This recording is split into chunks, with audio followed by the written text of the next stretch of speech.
everybody. Welcome back to the LTL True Crime Podcast. It is November 14th, 2023, and we are here back live on this Tuesday night.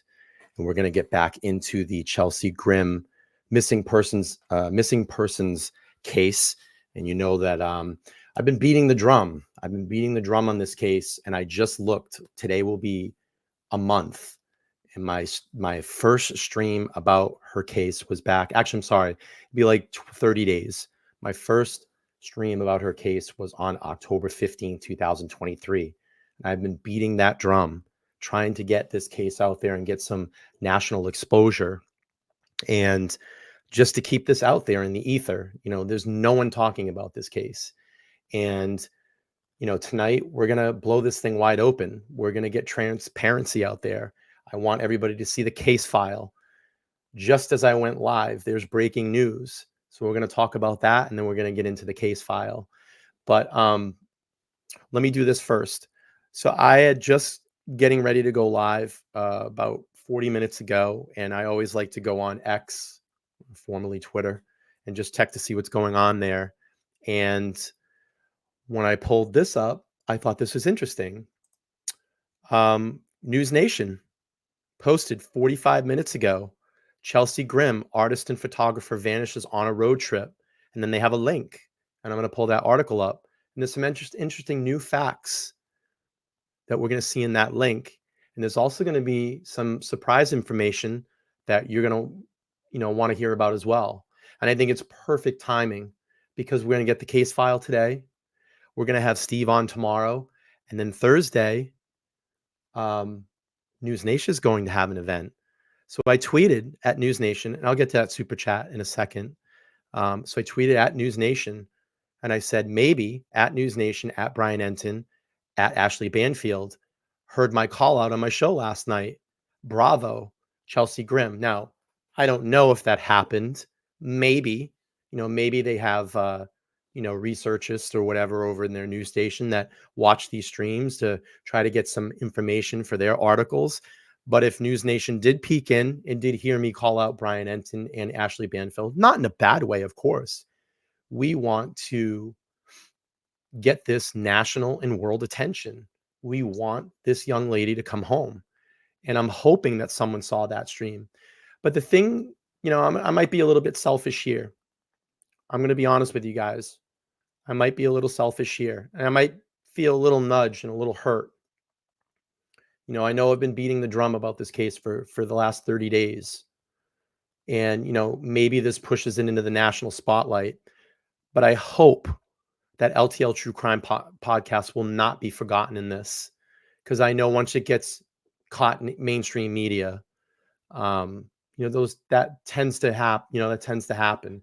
And I don't want that to be forgotten.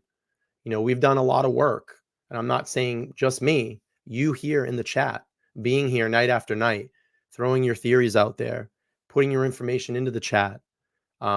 We as a group have done a lot of work. So I hope that, we don't get forgotten. I really don't, because we have been beating that proverbial drum over here. So it's going to get national attention now. I'm going to show that article here in a second, and we're going to start reading through that case file. So let me just get to this really quick. Jeff Lane, thank you so much for the $4.99 super sticker. I appreciate you. You're a longtime subscriber here and a longtime contributor to the LTL True Crime podcast. And I appreciate that. So thank you so much. Okay. So good news there. Looks like News Nation's going to pick this up again, but let's get to the article. We're going to find some very interesting things here in the article that they have to share. Now, a lot of it is very similar to what we know so far, but there are some new details that have been added into this article. And if anybody wants to read the article on their own, what I can do is I'll post it here in the chat, and you can check that article out after we get done reading it. Before I go forward, I just want to welcome everybody tonight. We're streaming across 4 platforms tonight. We're on YouTube, Facebook, Twitch, and Twitter. So if you are on any of the platforms, any of the other platforms, and you're not here on YouTube, you can come over and hang out with us. We have a live chat here. This is the home base of LTL True Crime Podcast. So come over, hang out. Just look me up, LTL True Crime Podcast. Come in the chat. We got about 75 people tonight right now. The chat tends to grow as the night goes on, and come hang out with us. So right here, I'm going to get to this article. I'm so happy that this article is out in News Nation. I'm so happy that they're pushing this case again. So it says 2 months ago, after Chelsea Grimm embarked on a cross-country adventure, her family has no idea what happened to the artist and photographer who disappeared after saying she changed her mind as she was planning to return home. Chelsea left from San Diego on a cross-country road trip on September 24th, headed to a wedding in Connecticut. A photographer and artist, Chelsea planned to document the 2,800-mile road trip in photos. Her father said a spontaneous adventure like the trip was in character for her daughter. Quote, she was spontaneous. She changed plans a lot, Stephen Grimm said.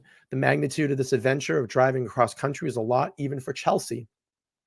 Goes on to say here, originally Chelsea had planned to fly to Connecticut, but decided to drive to accommodate her new pet bearded dragon. But 3 days into the trip, her parents said that she called them and said that she thinks that she couldn't do the trip by herself.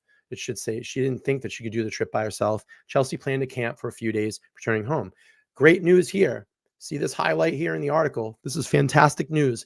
We will be discussing this case in a live stream on Thursday at 1 p.m. Eastern Standard Time during the conversation by submitting a question on this page, and we'll answer it during the stream. I am going to what they call gonzo stream that. So why don't you guys and ladies all come over here at 1 p.m. Eastern Standard Time. We'll watch it together. I'm going to gonzo stream that because that's my last day before I go back to work. I'm still sick, by the way. I'm still coughing ridiculously. My lungs hurt.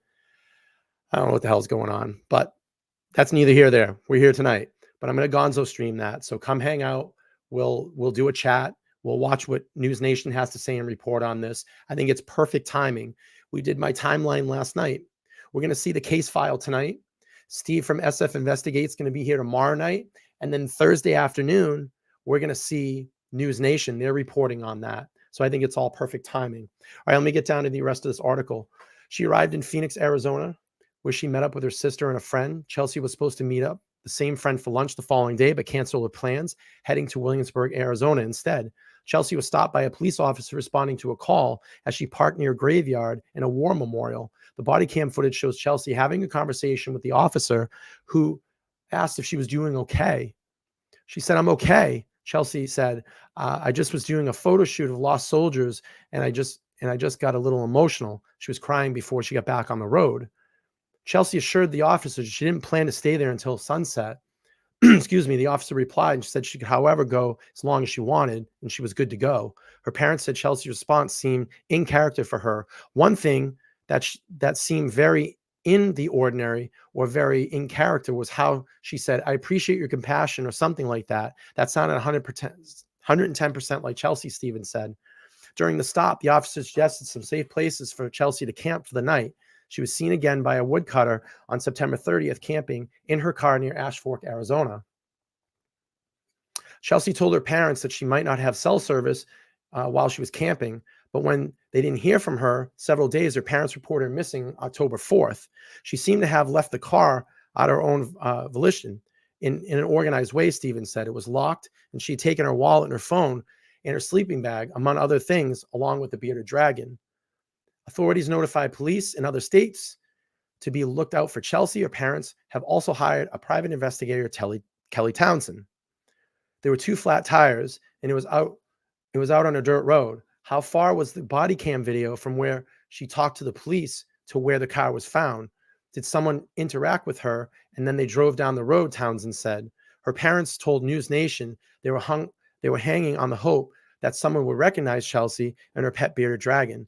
The chances of people recognizing Chelsea is sort of connecting the dots. If they see someone with a bearded dragon, they can go take an extra look at that person, said Chelsea's mother, Janet Grimm. Hang on a second. I thought there was more to the article.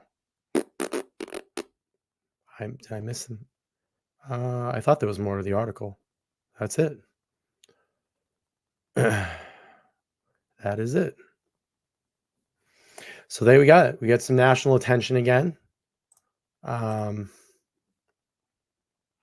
Good stuff. I'm proud. I just don't want to be forgotten about because we put a lot of work into this case. So Thursday, like I said, 1 p.m. Eastern Standard Time, I'll Gonzo stream that stream. We can go in and see what they're talking about. And again, I think it's perfect timing into the fact that News Nation's going to get on this tonight. I'm going to open up the case file. We're going to take a look at that in full transparency. And then tomorrow, like I said, Steve from SF Investigates will be here. News Nation will talk about this on Thursday. So here we go. Let me just take a quick sip of water.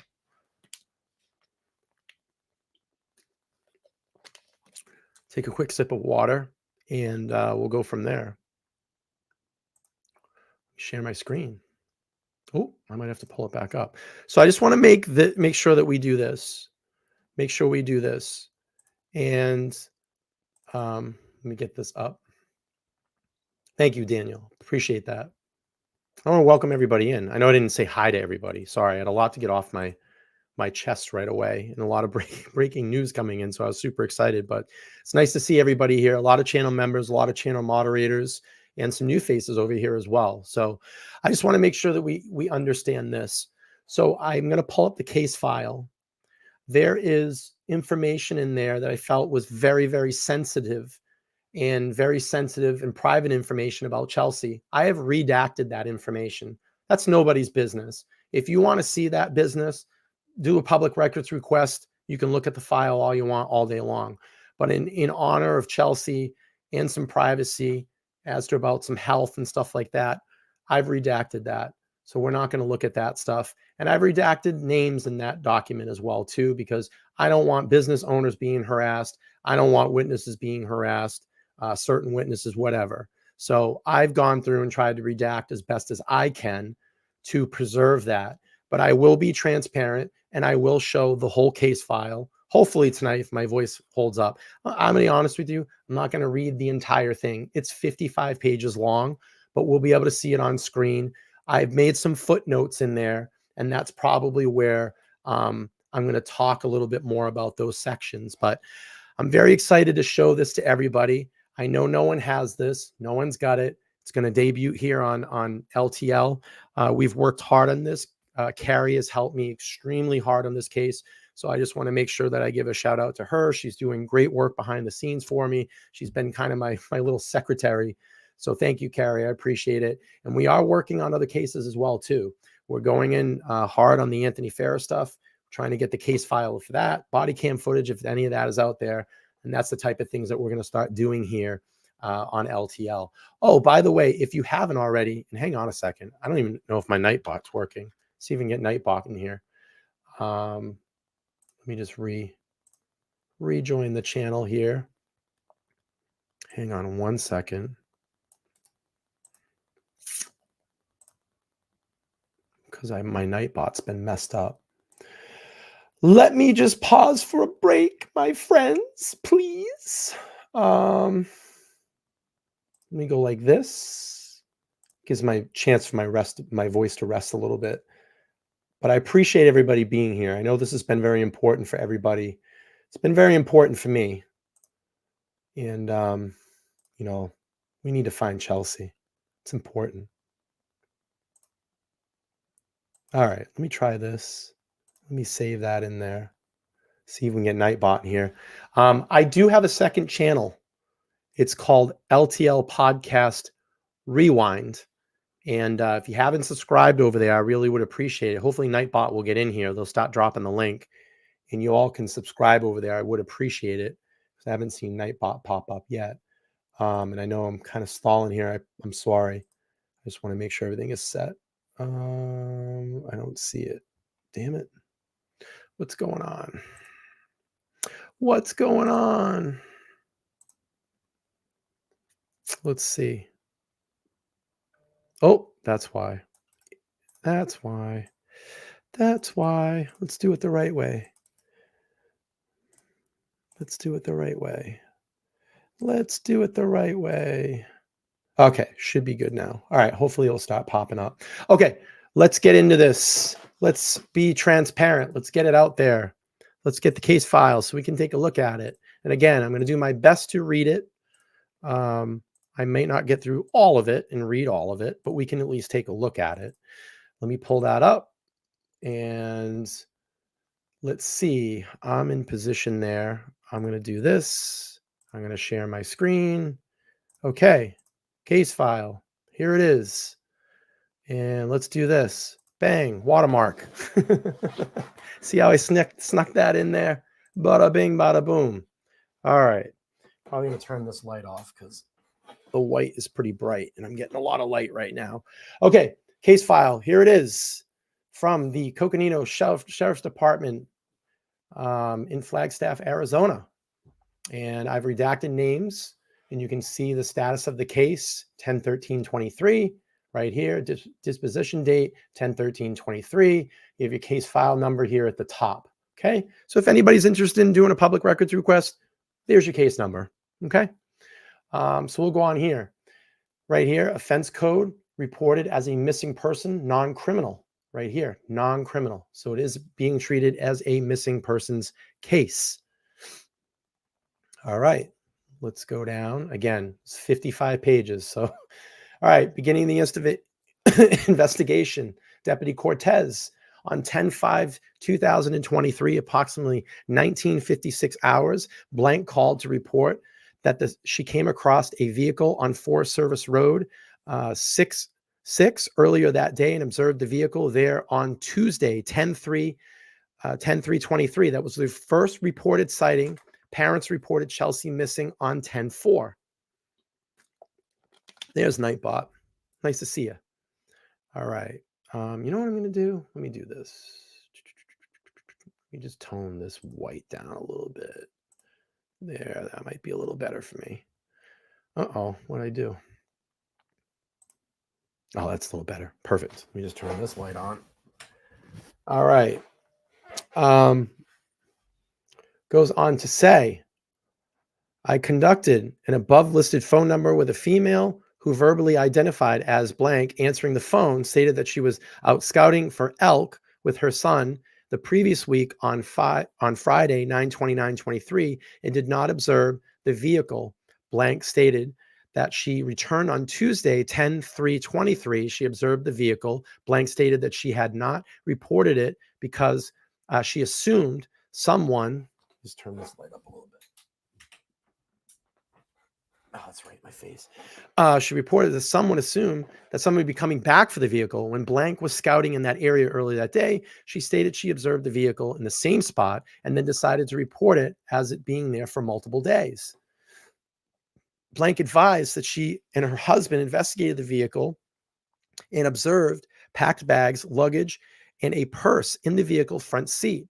Blank was able to provide an accurate location of where the vehicle was located, advising it had best to take Country Road 124 at Farm Road 6, stated that the vehicle was a white Ford SUV bearing California license plate. I advised that I would call her back if I had any further questions. By the way, I want to let everybody know this case is public knowledge. So again, we can talk about it, and it's being handled as a missing persons case.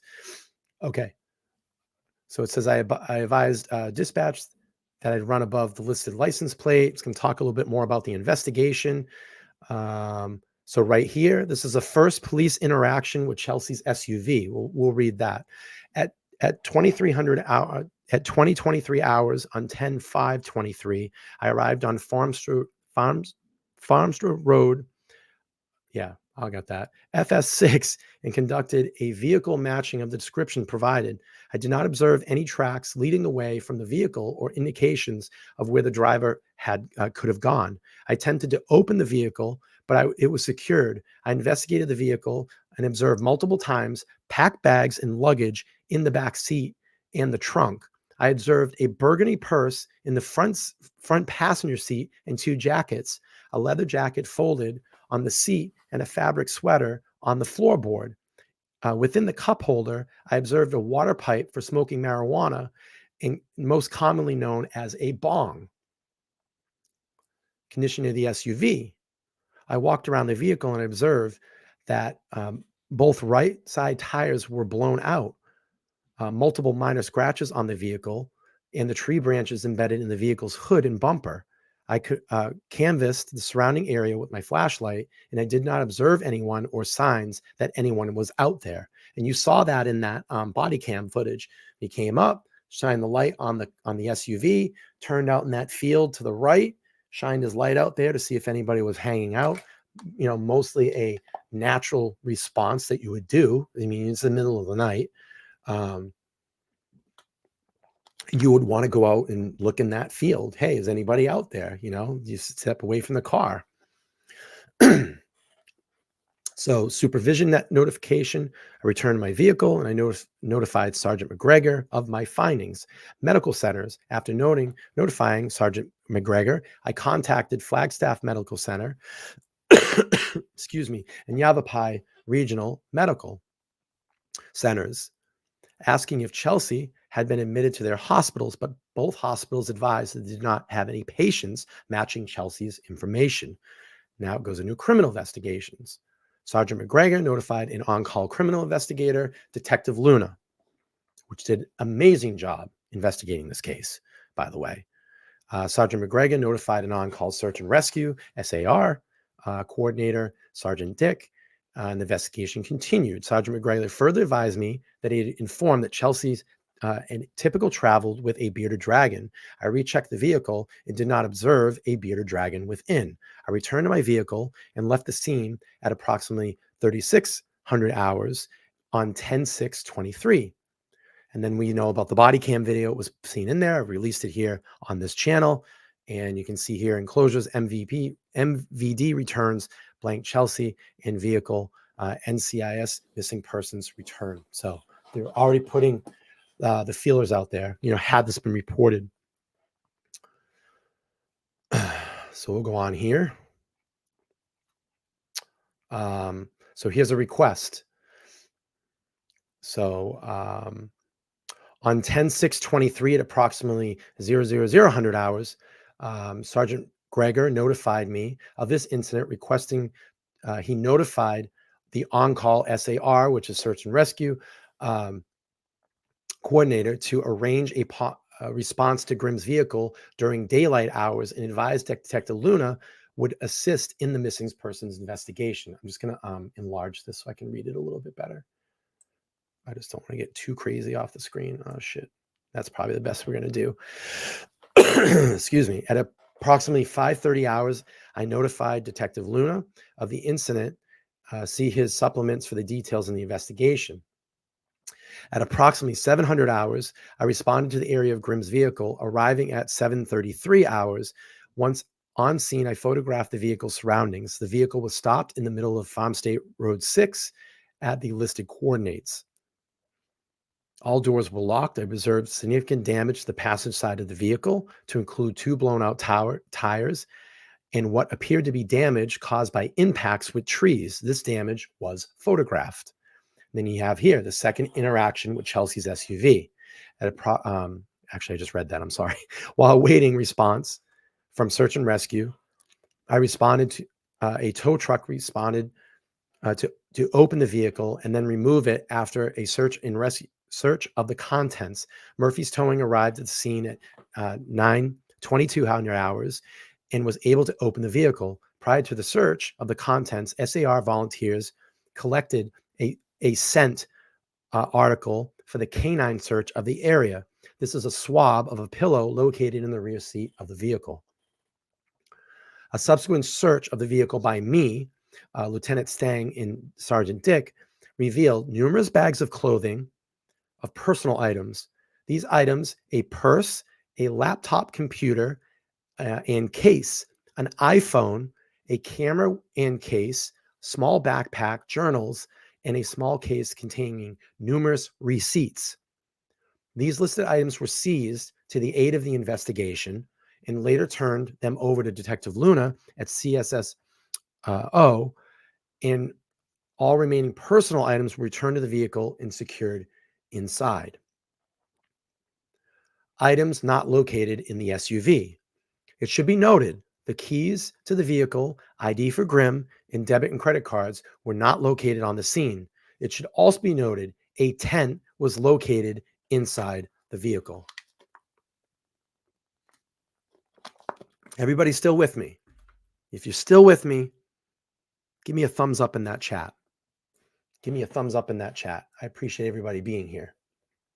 If you're still with me, let's see some thumbs. Is my voice all right? I think it's holding up okay. Everybody's still with me. I'm going to take a pause. I'm going to wait for some thumbs up to hit. All right.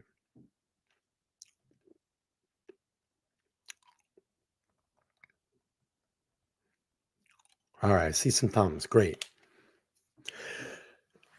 All right. You want me to keep going? We'll keep going. I know you want me to keep going. All right. Once the vehicle was removed from the scene, I requested Deb McCabe contact all hotels and Deputy McCabe contact all hotels in Williams, Arizona to see if Grimm had recently checked in. I requested Detective Luna do the same in Ashfork. All right. So we're going to keep moving on. Perfect. Everybody's with me. Good to see everybody here. We got about 100 in here in the chat. Please make sure to smash that like button. If you're just joining the chat right now, we are going through the Chelsea Grimm case file that is provided by the Coconino Sheriff's Department. And it's up to as of this October 20th. So I'm not sure if there's further information that's been put into this file. Maybe. But we have up until October 30th. Did I say 30th or 29th? I think I screwed that date up. There's too many dates going on. All right. So here's your first eyewitness account. On 10/8/2023, Blank reported that this is very interesting. I want everybody to really pay attention to this. This is a very interesting eyewitness account. Okay. On 10/8/2023, Blank reported that her and her husband had contact with Grimm on the night of September 28th. Blank resides the last residence on Country Club Road before the road turns into Farm State 124 and continues west. She on 9/28 and 3,200 hours. Grimm's white Ford drove onto her property off the driveway and into a drainage. I said Danish. I was almost said Danish. I'm hungry. Drainage area. Blank said she was with her husband and contacted Grimm on the property. At that time, she said she smelt of marijuana and was present in the vehicle, but that Grimm did not appear to be under the influence and was very apologetic for driving on their property. Grimm told them she was trying to get to Humphreys, unknown if Humphreys is Humphreys Peak or Humphreys Street in Flagstaff. She said her husband was able to direct Grimm to drive out of the ditch, and they provided her with directions back into Williams and Flagstaff. Now, I'm going to probably say she's thinking, I'm going to hold off on that. I'll hold off on that.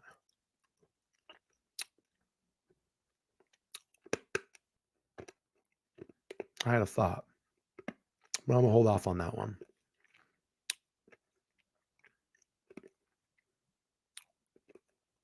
Okay, let's wait. I'm going to go back to that one. All right, so Grimm then drove to the end of the driveway, sat there for a few minutes, and then turned west onto Farm State 124 in the opposite direction. Blank told her to travel. Blank said there was no visible damage to the car at that time and further advised she had taken a short video of the vehicle as it drove onto her property. She later provided me with this video, which has been downloaded onto the CI drive. She said she recognized Grimm from the Coconino Sheriff's Department media releases and contacted this office to provide this information. I did not get that video. I would love to get the video and see, but I did not get that. They didn't send it to me in the file. But very interesting tip. And to know, note, at that time, she had no damage on her vehicle. So that's a good timeline to find out when that damage happened. So keep that in mind. So as of the 28th, there was no damage to the vehicle. There's no damage at all. Okay, let's keep moving on. So we're on page 10. Okay, eyewitness account. On 10/9/23 at 20:43 hours. I have to like stop and think about this. My brain has to compute because we're not used to saying military time all the time. I was dispatched to call regarding a follow-up on DR, and that's the case number there if you need it. Excuse me, on the above listed date and time, I was dispatched the following of regarding missing Chelsea Grimm, who was reported missing near Ashfork. A friend of hers from Connecticut, later identified as blank, called the Coconino County Sheriff's Department non-emergency dispatch number to report a text message and phone call that he received from Grimm on 9/25/23. I contacted blank via phone call and inquired as to what information he had to share. Blank informed me that on 9/25/23, Grimm texted him from a phone number. The text from Grimm stated that she missed blank and that she wished to speak to him. Grimm also stated that she was suffering from a migraine and that the sun was shining in her mirrors while driving. Blank also informed me that he had spoken to Grimm on the phone on 9/25/23. Grimm informed Blank that she was abandoning her plans to travel to Connecticut and was going to instead embark on a quote retreat. Blank explained that he understand this to mean that Chelsea is going to go on a personal retreat into the woods rather than attend an established wellness retreat. Blank also stated that he believed that Grimm would be traveling to a state where she had already been to complete this quote retreat. Blank emailed me a photo of the text message that he received from Grimm on 9/25/23. A picture of this text message was taken and uploaded to the patrol share drive and was available upon request. Oh, Carrie, might want to look into that. But I don't know if it's for the file, for their file, but maybe we can get it. And I did get your message. Thank you. Please see the photograph for further information and details. Maybe they'll release more stuff, if you know what I mean. Blank also emailed a photo of Instagram social media that Grimm posted and had made on 9/25/23, which he stated was her most recent post. In the post, Grimm wrote that she was traveling to Arizona to meet her girly, quote. A photo of the Instagram post had been uploaded to the patrol share drive and available upon request. Please see this photograph to further inform and details.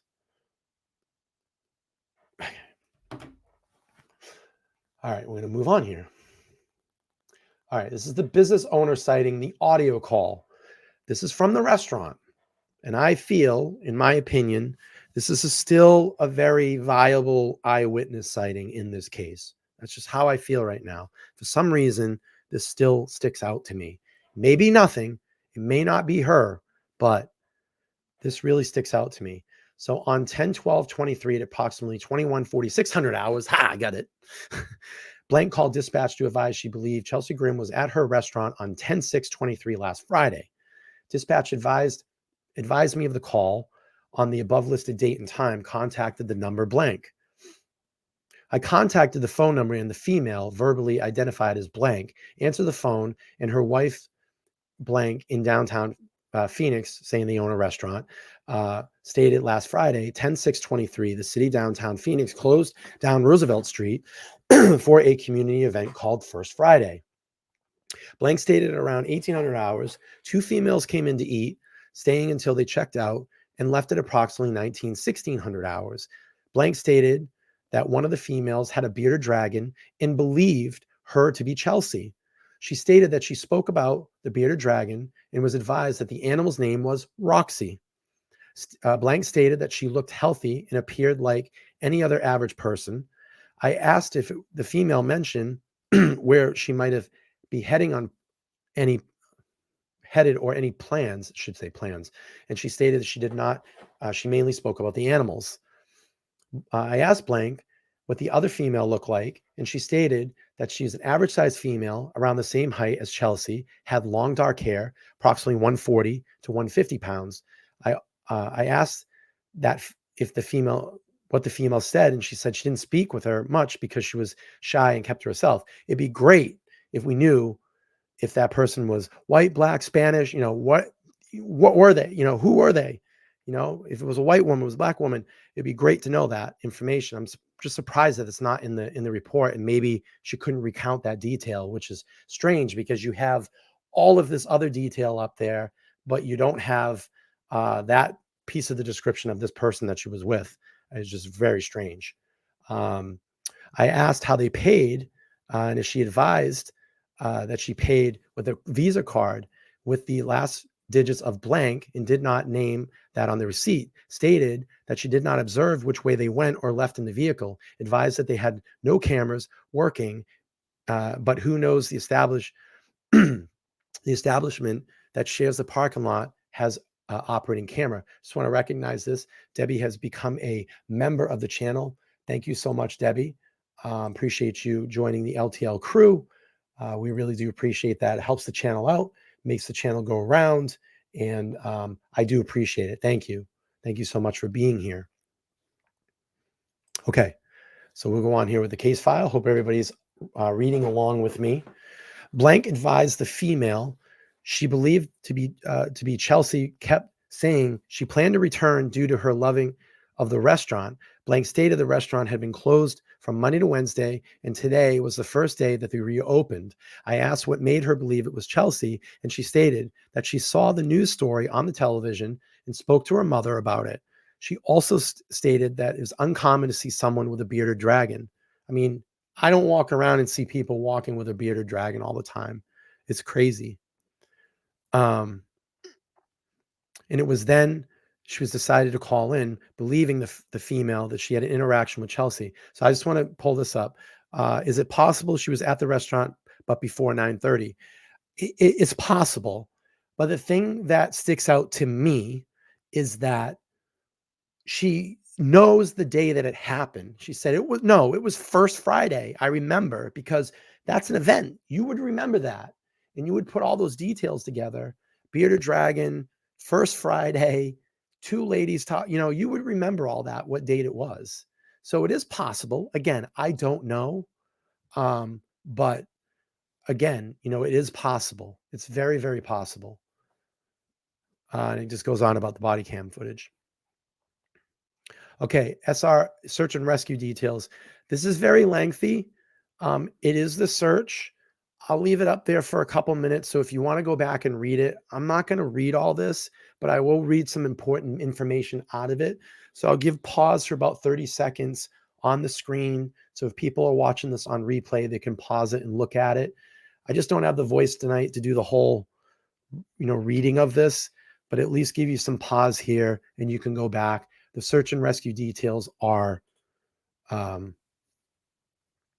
very long. It's very long, but it gives you their whole search area that they covered. And I did believe I did highlight some areas in here. So let me just pull this up. I'm going to pause it just for a second. So if you want to read it on your own, you can. And I'm kind of trying to do this in the interest of time too. So okay.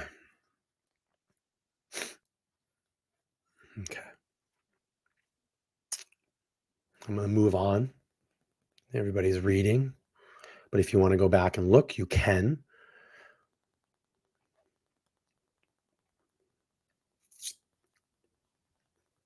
So Jay was the hunter. So we know that.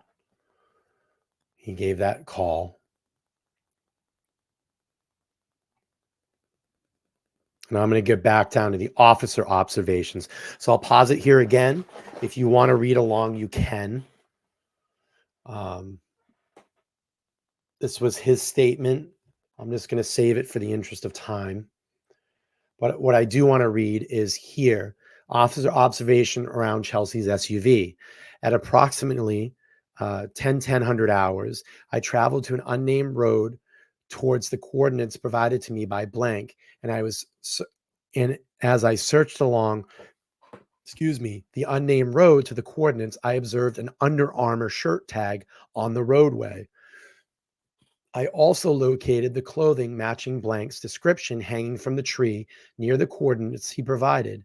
I also observed multiple foot tracks and set of tire tracks consistent with the width of the Ford Escape in a tire width of the tread consisting with the passenger vehicle. I also contacted blank at his utility all-terrain vehicle as he was returning to the camp from a hunting spot. So I just want to say something about this. And I know people got wild about the clothing on the tree. Now, let's think logically here.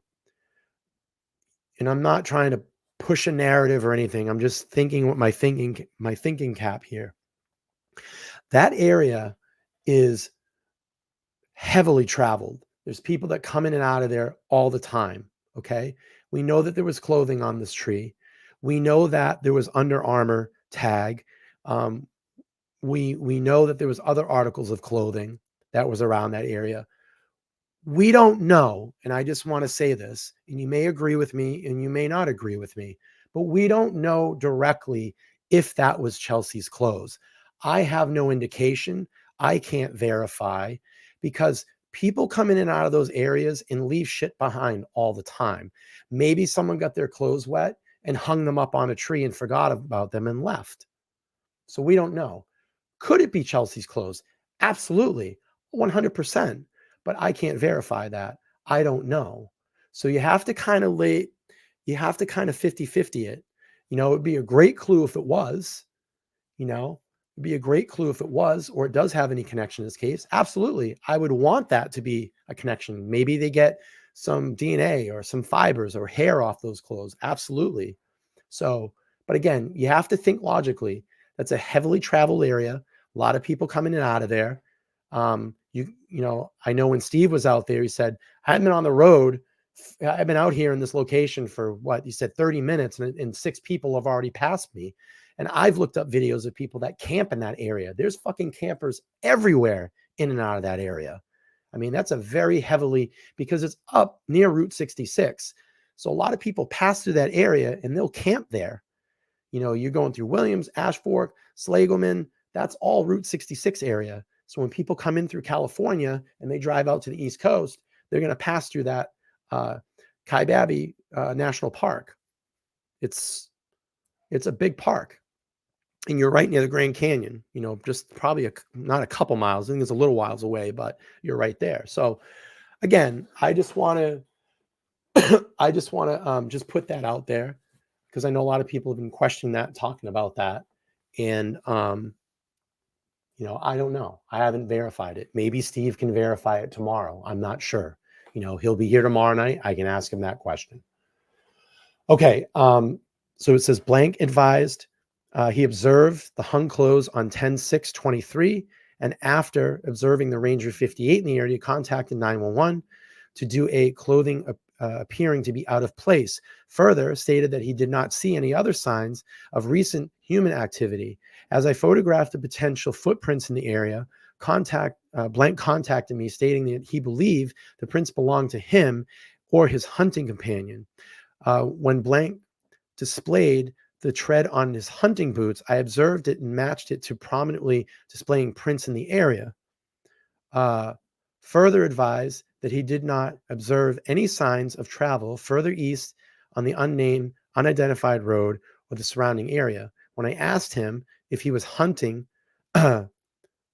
companions wore Under Armour branded hunting shirts, he advised his hunting companion Sal wore Under Armour hunting apparel. This concluded my interview with blank, and please refer to my body-worn camera. And we saw that because I released the body cam footage. So that kind of explains some of the clothing in the tracks. Give me 2 seconds here.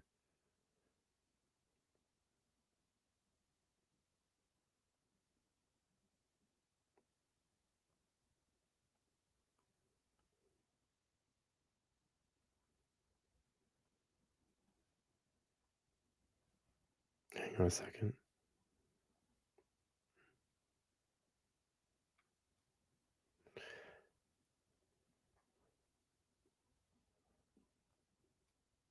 Huh, okay. So some of my moderators said, smash that like button. We'll get some gift memberships out there for everybody. But just please make sure you're smashing that like button. Okay. We're going to move on here.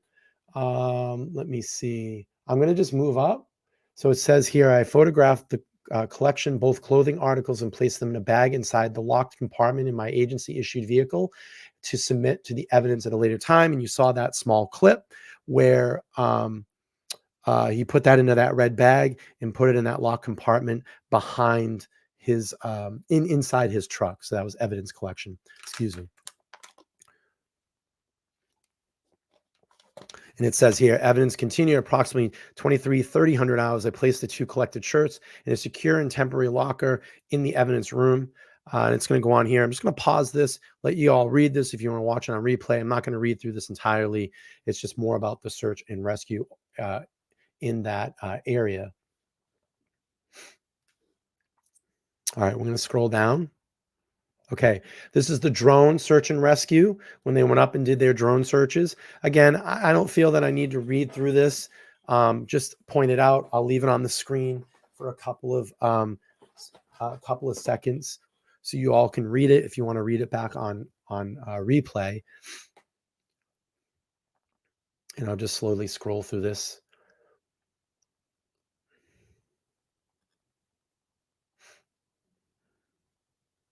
Okay, I'm going to go to the next page. How's everybody doing?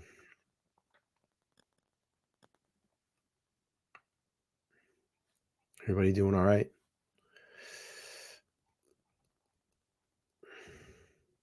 Okay, this is the business owner follow-up. This is the restaurant, and this was on 10/16/23. The report came through, but here's the date that's reported. 10/14/23, I assisted the investigator. I was informed by Sergeant Mikrowski that a business owner in Phoenix, Arizona, reported they had seen and spoke with Chelsea Grimm at their establishment on 10/6/23. Sergeant Mikowski requested I attempt to obtain security video footage from nearby establishments as they had not responded to previous requests the day before.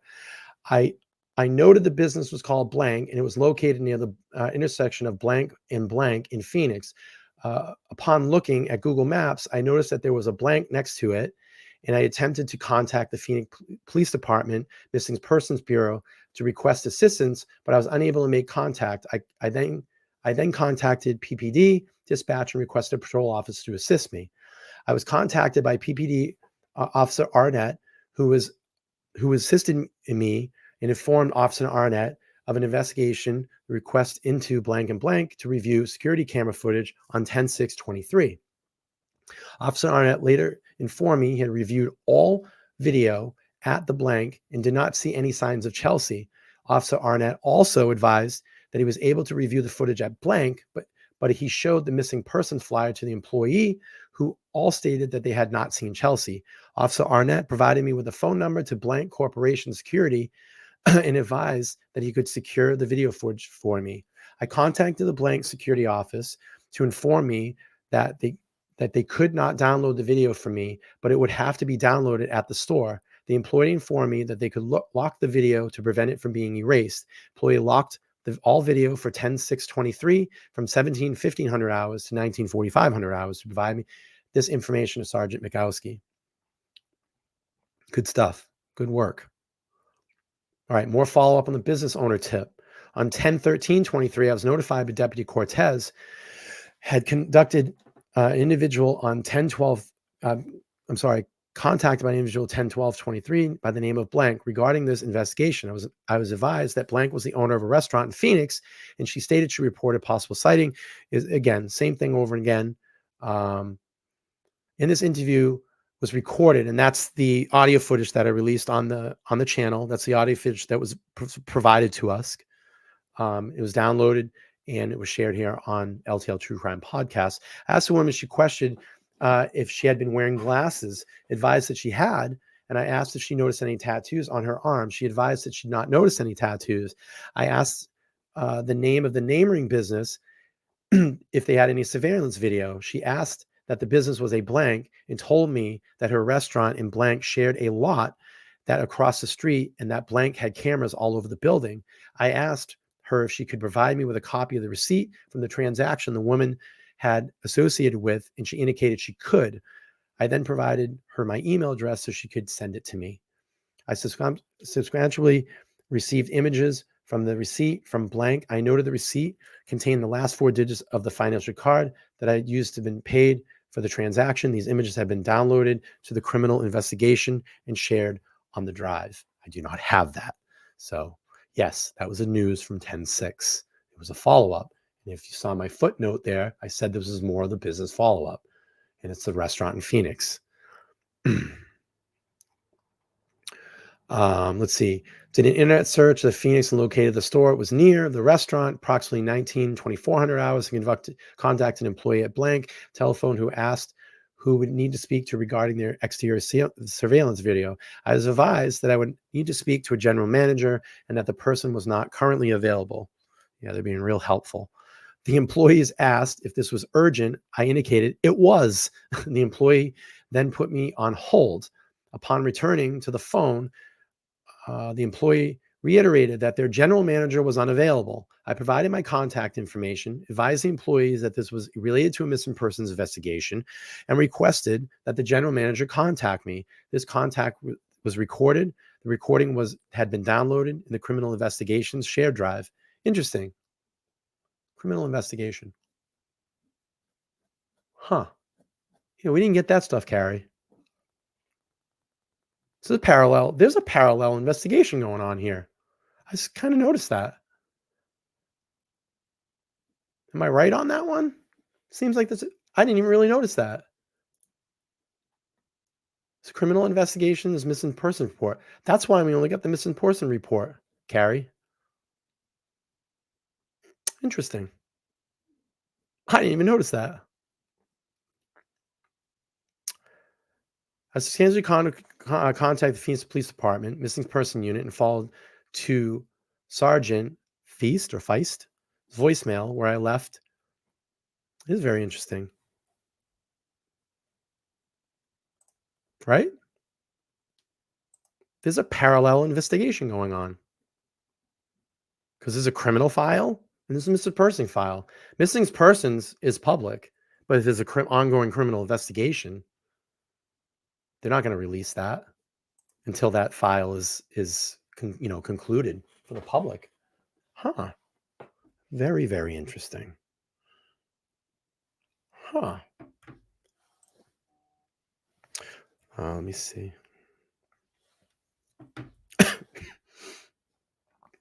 Case open. Refer to supplemental records completed by Detective Luna for further information. I have to say right now, just seeing what I've seen, the investigating, the documents that we've looked at so far, I think all the detectives, the information has been so clear. Bravo to all the police officers investigating this case. And I went on record the other night. So when I first started looking at this, these would be the guys that I would want looking for me. They want to find this girl. They want to find this girl. They want to find Chelsea. They're doing a really great job. I'm super happy with this investigation. And I just only hope it continues. So here we got a request to preserve Chelsea's Instagram on 10/16/23. I requested by Detective Sergeant Mikowski to submit a preservation request on an Instagram account related to the investigation.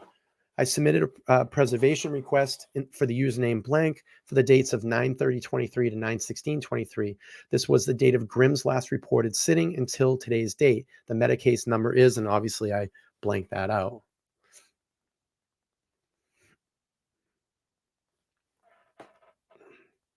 Okay. Excuse me. Oh, it was my first cough. Hey, we're like halfway through. Everybody still doing good? Give me some thumbs up. Give me some yellow hearts for Chelsea if everybody's doing all right. If everybody's still with me, give me some yellow hearts for Chelsea.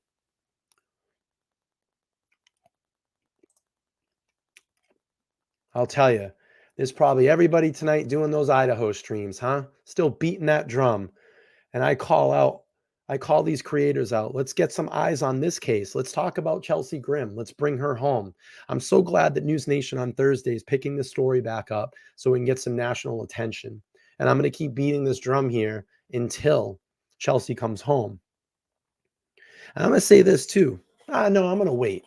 I'm going to wait till we get to that part. We're going to wait to that part till we get down there. So a reported tip comes in on 10/16/23. Dispatch notified me that blank had reported a possible sighting of Chelsea Grimm at a Dunkin' Donuts in Mesa. I was also provided a phone number to contact her at approximately 1300 hours. I contacted blank by phone. Goes on to say it was recorded, and the recordings have been downloaded in the criminal investigation. Criminal investigations drive. Criminal investigations drive. Parallel investigation. Parallel investigation going on. Missing persons in a criminal investigation. Now, I don't know, in a case like this, with the evidence that they have, and maybe Steve can speak better to it tomorrow because I'm not law enforcement, that if they have, they look at a case and they deem it's a possible missing persons, but do they also run a parallel criminal? Most likely, yes. Most likely, yes. Because someone's missing. They can't just run it as just a missing person. And, they would run that criminal investigation as well, because if this does turn into a criminal investigation, all that case evidence will turn over into that other, because they're just running a parallel file, I'm sure. But there's other things that they're putting in that they might seem that's more of a criminal type of nature. So I don't know. Maybe Steve can speak more to that tomorrow. I might be all right. And yeah, Doodlebug said she could be a victim in a criminal investigation. Absolutely. So very interesting. She told me that she may have been, let's see, upon a contact, she advised me that she's seen a woman with a lizard at Dunkin' Donuts in Mesa, Arizona on 10/9/23. She indicated that there was an older woman with her, and that the only reason this woman had struck out at her was because she was carrying a lizard like a pet. Blank told me that she had read an article that indicated missing woman's had a bearded dragon with her. She advised me that blank had made a credit card transaction at 1500 hours, and that the two women had come in shortly after and ran her card. Blank told me that the address of Dunkin' Donuts, and there's the address there. I really don't care. We're going to put that out there. I asked the woman with the lizard that looked like, she said she had long brownish hair, colored, and she had been carrying a lizard on her shoulder. She told me that she put the lizard on the table, and that the person she was with told her to get the lizard off the table. She indicated that the woman with the woman with the lizard was not old, but appeared to be older than the woman with the lizard. Say that 5 times fast. She told me that she thought had been another person with them, but was not sure. She told me after the interaction regarding the lizard on the table, she had gotten their order and left. I asked if she remembered if the woman with the lizard had glasses. She indicated not sure, but that her boyfriend had been with her at that time.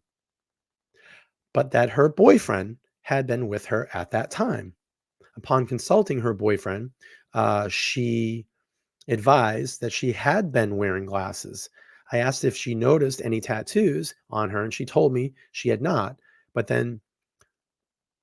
she had clothes covering her body. I asked blank if she or her boyfriend know the difference between an iguana and a bearded dragon. She advised that she did not know the difference.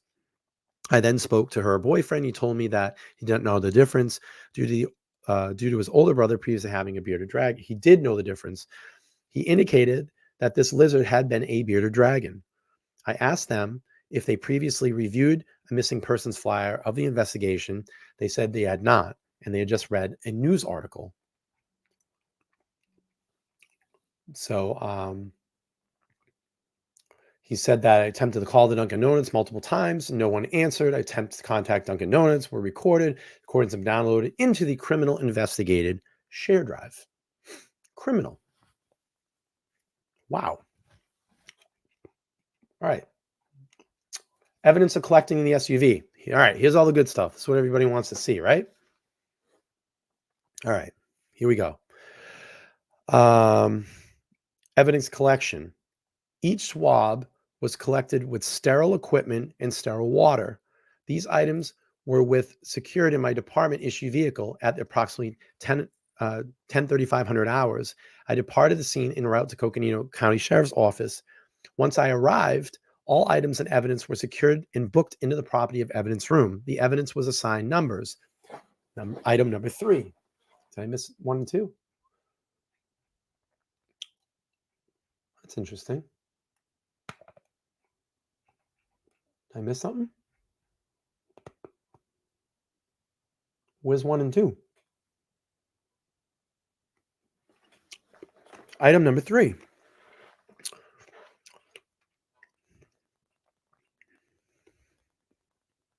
Fingerprint cards lifted from the rear view mirror, seatbelt, front door handle, emergency brake, gear shift, engine start button, and volume button. Item number 4, touch swab from top of rear mirror. Number 5, touch swab from front door handle. Number 6, touch swab from steering wheel.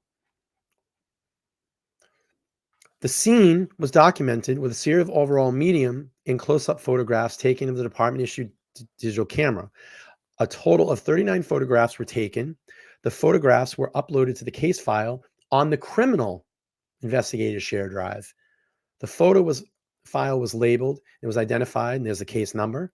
Photographs are upon request. Case refers to a criminal investigation. Oh, Tammy, you're welcome. You know, I've been, like I said, I don't know how long you've been here, how long you've kind of hung out here on LTL. You know, I've been beating this drum for better 30 days because no one's, been covering this. And it's just I've taken a very personal interest in this case now. You know, we really want to find where Chelsea is and bring her home. And I thought what I want to do tonight is be extremely transparent and let people know, because I know that when cases like this happen, a lot of people start to form groups. A lot of people start to talk. There's a lot of misinformation. So the only way to get the correct information out there is to public records request. We get it up here on the screen and we let everybody know. And it crushes all those conspiracy theories, all the bullshit, because this is the legal document. This is the investigation. This is the investigation. This is the legal document. So we can put that out there, put it into the ether, and make sure that people understand, completely understand. And again, on Thursday, News Nation will pick this case up again. They're going to be streaming about it at 1 o'clock p.m. Eastern Standard Time. I'm going to do what's called Gonzo stream it. We're going to do the stream here because we've been covering that case. We can watch together and we can chat together and see what they say versus what I've been doing over here on my channel the last 30 days. I will continue to talk about Chelsea's case until Chelsea comes home. I guarantee you that. So we're going to keep beating the drum. And again, if you're here tomorrow night, I'm going to have Steve Fisher from SF Investigates on the channel to talk about his boots on the ground, private investigating that he did in this case. And I cannot wait to pick his brain and find out what he found when he was there. And I can tell you, I had an hour and a half conversation with him previous to my timeline stream. And now knowing the police report and what he found, it completely matches up. He did amazing work, amazing work. So I'm very excited about that stream tomorrow. I think it's going to be great. Okay, moving along. Detective Luna reports, on 10/6/23, I was assigned to an on-call detective for the Coconino Sheriff's Department Criminal Investigation Unit, criminal. I was contacted by Detective Sergeant Mikowski regarding this case. I was advised the vehicle was missing person Chelsea Grimm. Okay, investigating concluding. On 10/6/23, I proceeded to Ashfork, Arizona in the area of determining if Grimm was presented at any area motels. This was done in an event that Grimm had made to nearby Ashfork from the location of her vehicle that was found. In Ashfork, I stopped at the blank Route 66 motel and spoke with a receptionist. I showed her a photograph of Grimm, and I asked if Grimm had checked in recently. She checked the motel ledger and stated no one under that name had checked in. She also stated that the photo did not look familiar, provided my business card, and asked her to contact if she saw Chelsea. I then proceeded to the blank motel located in Ashfork, spoke with a front desk employee. Again, kind of the same answer there.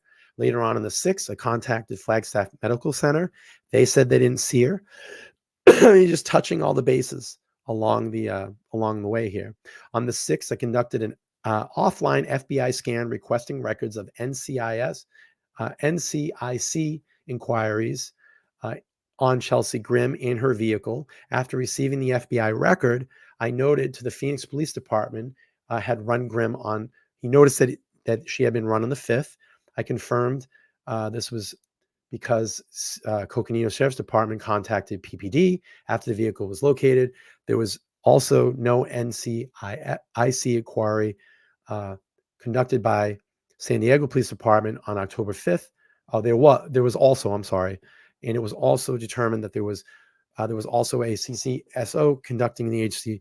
So it's a national search.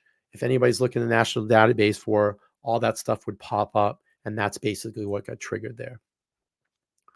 I noted that she was run through the NCIS and Williams Police Department on the 28th. That's when she had the the interaction with the officer. Williams Police later conducted a conform that one of the officers contacted Chelsea. We know about this. I'm not going to read through it. There's the body cam footage, full footage on the LTL True Crime podcast. You can see it there, full footage.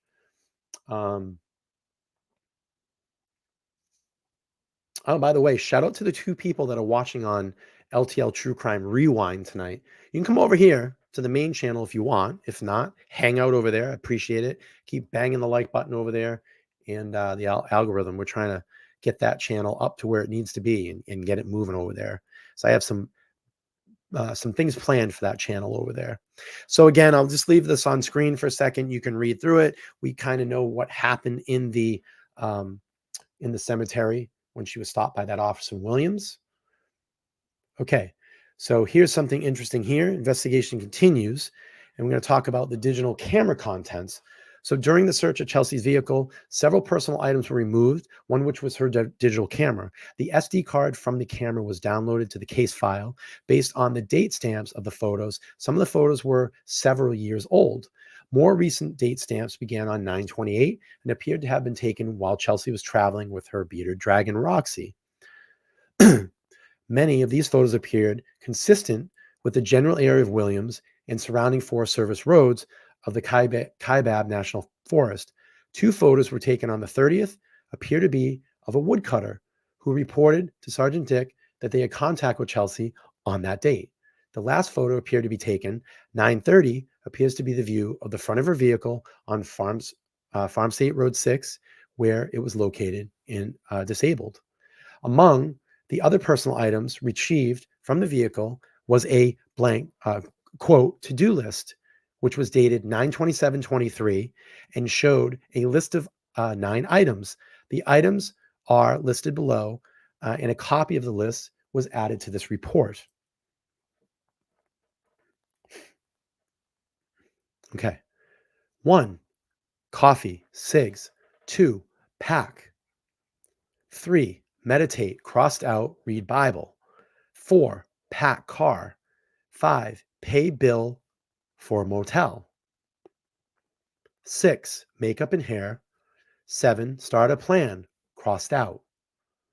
8, baptism, renew self in the Lord. 9, start a plan or paper. If you're just coming in here and checking out LTL True Crime Podcast, please make sure to smash that like button. I would appreciate it. We really need to get this stream out in the algorithm. I can't see how many likes we have right now, but we'd like to get to at least 100 tonight. We would love to get to 100. We're broadcasting on 4 platforms tonight. We're live on Facebook. We're live on the home base here on YouTube. We're streaming across Twitter and on or X, and we're streaming on Twitch tonight as well too. So thank you, everybody. I appreciate y'all being here. Okay, let's keep going. So we have tips. A sighting of Chelsea was reported, possibly at a Dunkin' Donuts on Mesa on 10/7. We had a Circle K sighting on 10/10, and I'm just going to leave this up so you can read through it. I'm not going to read through all of them because I want to try to get through this presentation in the next 40 minutes or so we have it all on one stream. But I'll leave this up so if you want to read it. These are just tips that came in. This one was interesting. There was a reported sighting of Chelsea at a gun show in Las Vegas on 10/7. The event had been held at a Las Vegas speedway. Chelsea was possibly seen by a vendor who said she had beautiful eyes and a bearded dragon. No time could be provided as a sighting. It was reported during the encounter where the female was alone. At the time of writing this report, I had not received a phone call from the Las Vegas Metro. So these are tips that came in. I'll just leave this up for a second so you can read through them, and then we'll move on through the presentation. Okay, so we have a witness interview.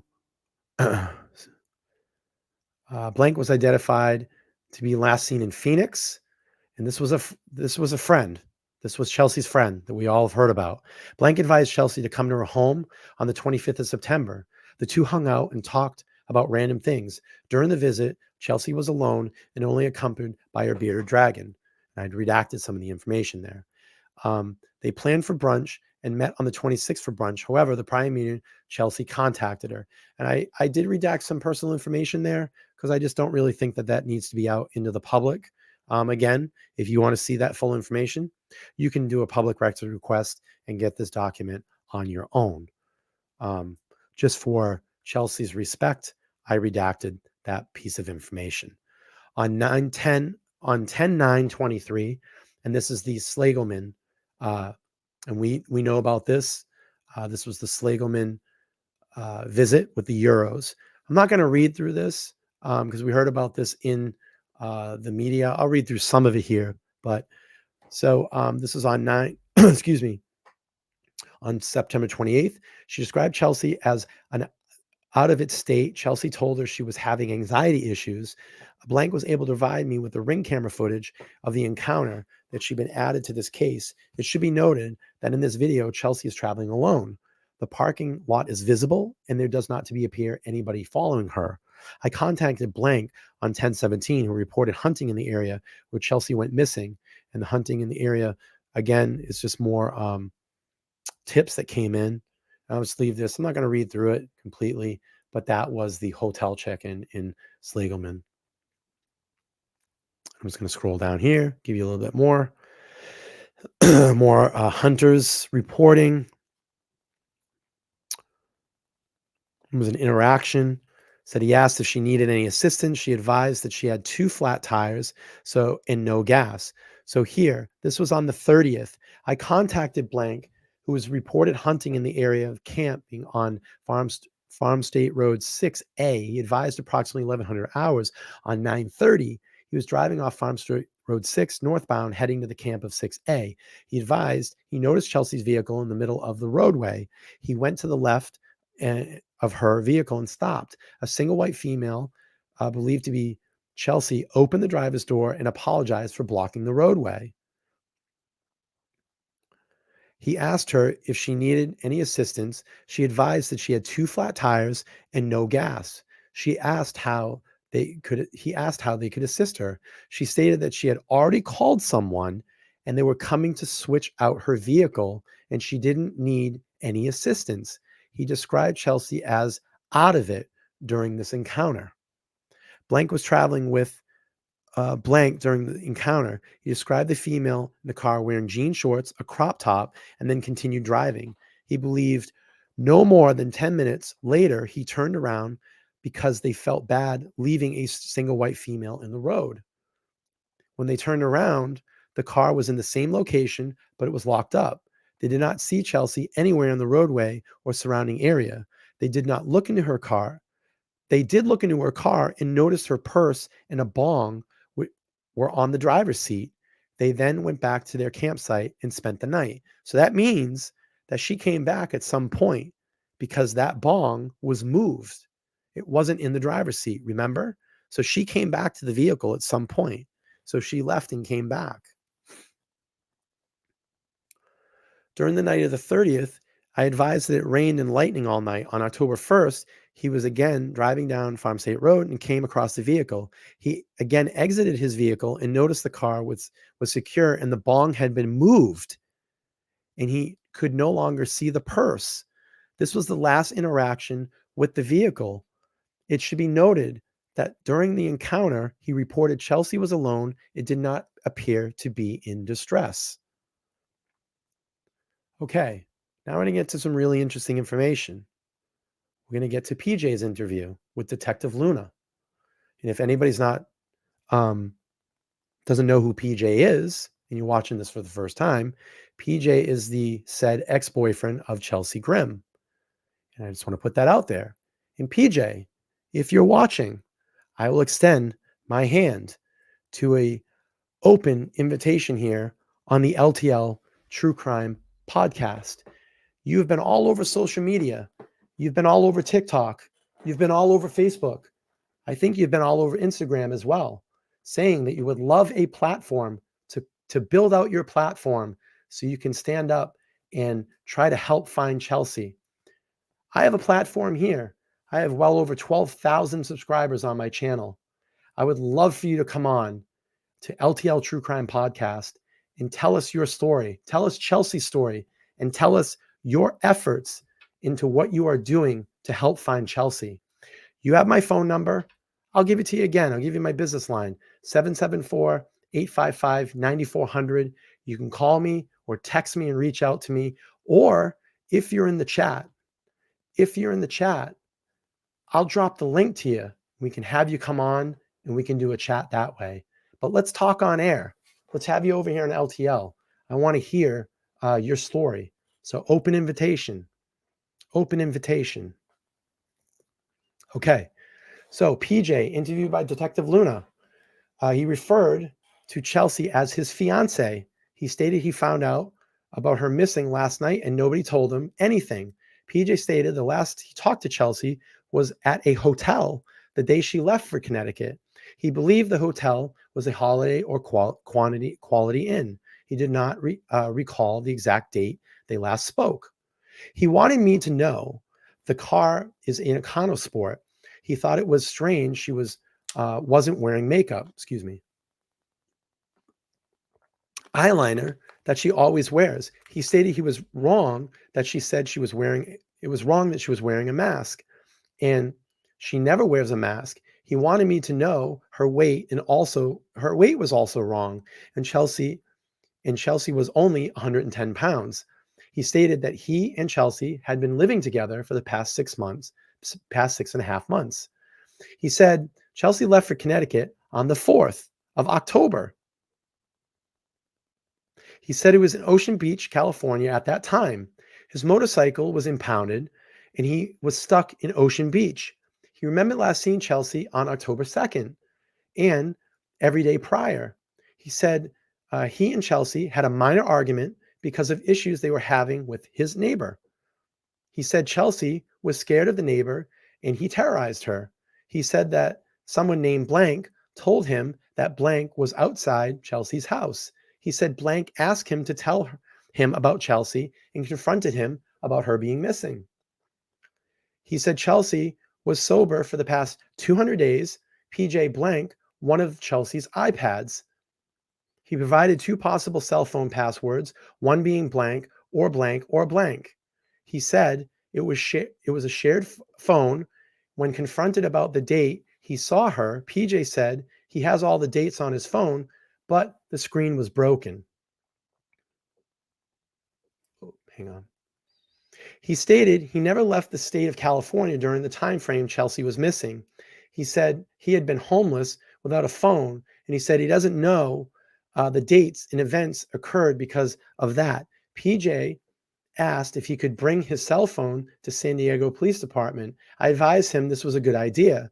He then stated Chelsea had 2 cell phones and stated one was only for Wi-Fi. PJ's statements regarding where Chelsea was and when are not consistent with other information gathered in this case to date. Investigation continues. On 10/9, I contacted Chase Bank investigators and advised them of a case of requested activity that may have occurred on Chelsea credit cards. I advised that there has been no activity on her credit card. The requests are made on 10/9 and 10/17. Both times, no activity was reported. The last reported activity on the credit card was 9/13, which was bank-related fees. Yeah. Okay. This portion of the document is very personal, and out of respect to Chelsea and her family, I'm not going to put that information out there. Again, if you want this file, you can do a public records request and look at that information yourself. I'm certainly not going to put that out there on this show. So you're going to see a lot of major information here redacted here because it's very personal information, and I don't want to be the one that puts that out there. And you're going to start seeing a lot of it. So they talk about here that on 10/16, they did collect DNA, both samples from her parents, and it has been entered into CODIS. So there is DNA presently in CODIS.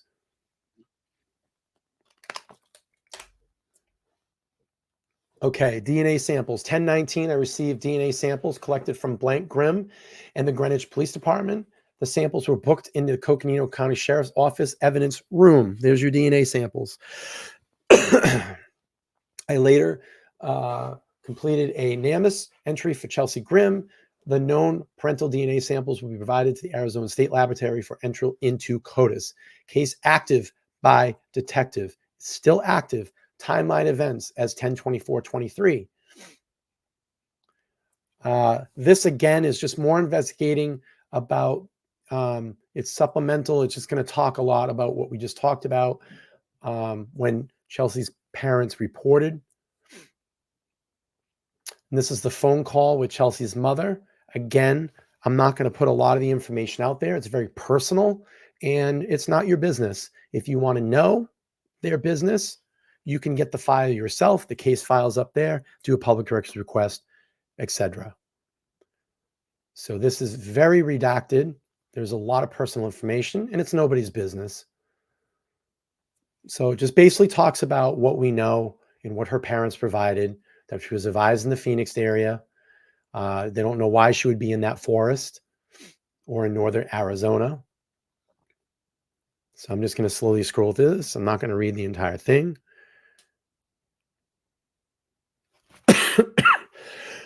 Excuse me.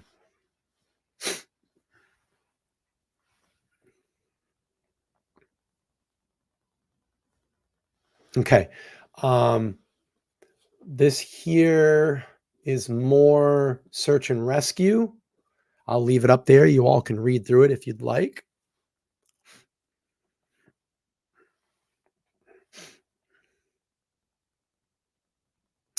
I can tell you in a second. Hang on one second, Daniel. I'll tell you in a second because there's so many dates to this case. I forget myself. Give me 2 hot seconds. I'll be able to tell you. Or maybe someone knows in the chat. They could probably call it out. Let's see. He was...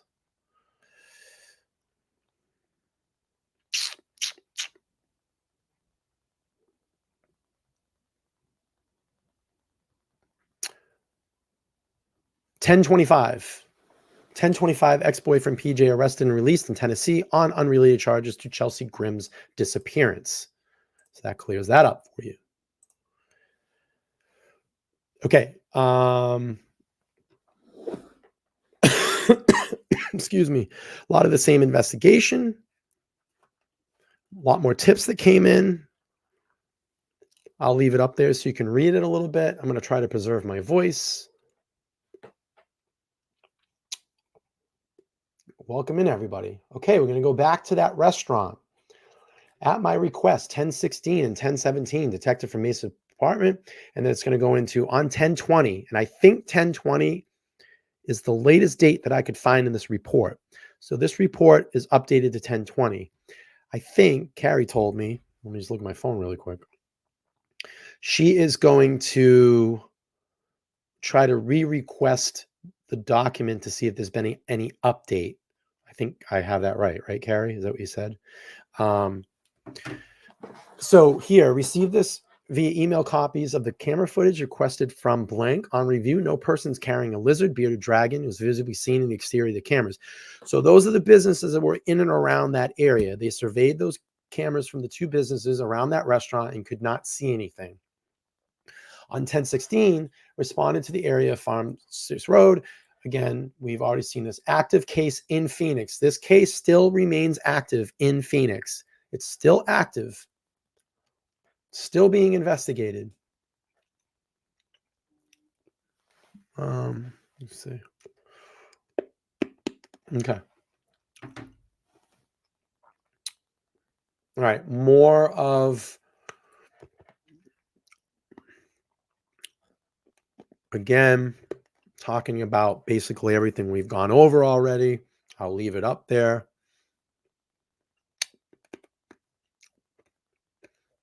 Last contact with Chelsea was on the 27th. There's, personal information in there that I had redacted. It's not any information, anybody's business, what they talked about. You have the cell phone data here. They determined, Chelsea's phone was an AT&T cell phone, contacted AT&T, did a records request. So they have all that information. They pulled it.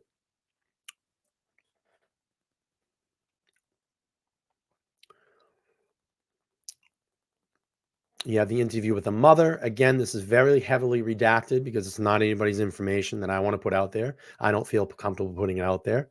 It's some personal information. So it is heavily redacted. If you want it, do a public records request and you can look at it yourself. But I'm not going to be the one to put that out there of that information. We talk about San Diego Police Department. On 10/4/23, it was later advised that Chelsea's house was locked, and the neighbor said that she had packed her car and left on a trip on 9/24. So 9/24, but if we go back and look at PJ, he said that she left on the 4th. And the last time he talked to her, no, wait, what did he say? I gotta get that right.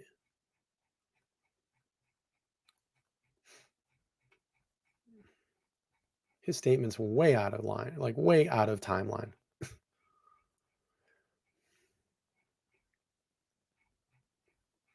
Maybe someone can help me. So I have to scroll all the way back up. What did he say? I think it was 10/2 or 10/4, right?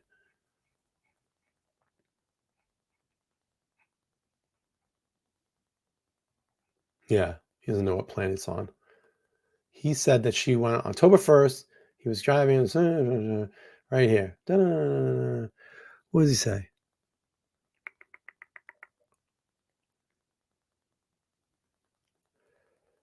What the hell is the dates?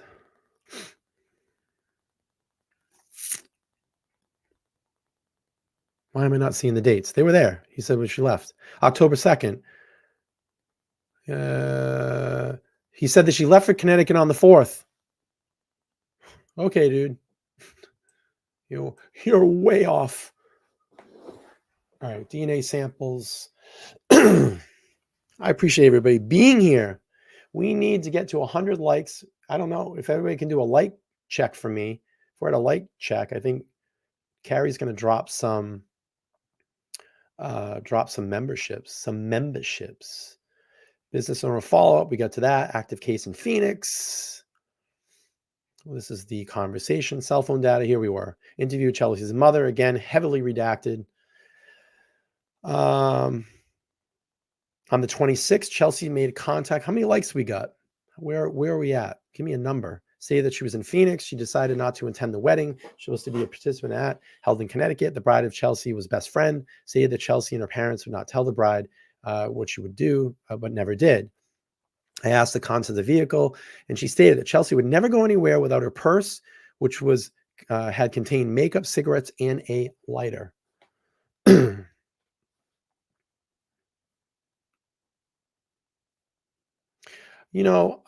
Crystal, I'm just going to say this. I don't think I'm going to go in that direction with this case.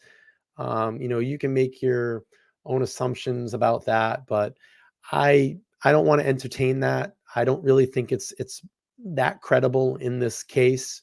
I'm going to be nice about it. I don't really want to go down that road because I don't think it's going to help. I think this is going to help. I think this putting this out there is going to help. I really do. I think just getting this information out there is going to help. Let's see. Yeah, this is interesting. When I asked the mom, Chelsea would do if her car became disabled, she stated that Chelsea would try to figure things out on her own.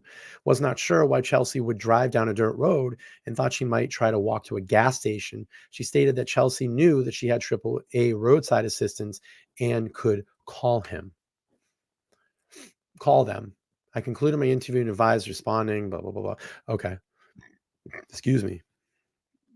SAR efforts in preparation, search map. It's again, search and rescue efforts.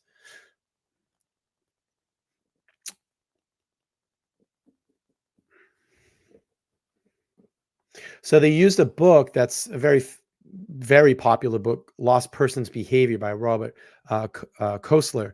And what he does is he gives psychological profiles and their patterns. He studied patterns of people being lost, in areas, and would profile that. And he did many, many cases, and he came up with a conclusion of how people would travel when they're lost. And the police department uses this book, and they actually will give a profile of that person by their activities up to when they got lost. And they would run these scenarios by this book. It would spit out data and say, this could be potentially your search area. This would be the type of area that you would want to look in and around your search area. So we'll keep going on here. So they had vehicle near the boundary of 25% distance, traveling ring around AZ, Arizona, for mental health. So that would be part of it as well. Search tactics include verbal attraction by calling out for Chelsea and looking for clues indicating her presence in the area. When searching travel aids, teams used actual travel aid as a guide and spaced off from feature on both sides, searching for clues off the travel aid. They use GPS tracking logs. They went into a drainage area and they spread out, and you can now see that distance is growing around for where their search is. Carry with the 5 gifted memberships. Welcome all new members. We appreciate you. Thank you so much. We're working on getting the Phoenix documents. Carrie did a request this morning, so we're already on it. Okay.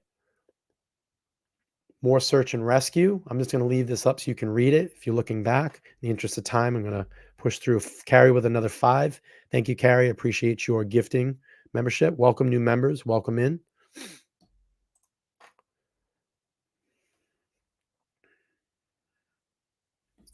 Back on 10/11/23, I also recontacted AT&T. They said there's been no updates after the 27th. I sent missing person flyers to search and rescue coordinators. Mohave counties requested that they post them at truck stops, shelters, motels, an area along I-40. Search and rescue tactics. This was the woodcutter, the conversation with the woodcutter. You've seen it on body cam footage, so I'm not gonna read through all this, but I'll leave it up on screen for a couple seconds. So if you're watching on replay, you can read through what they said. Again, I redacted some information in there.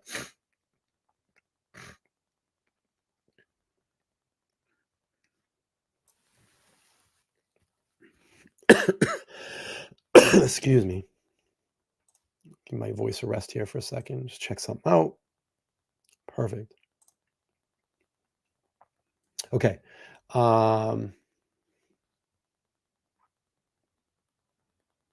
Right here.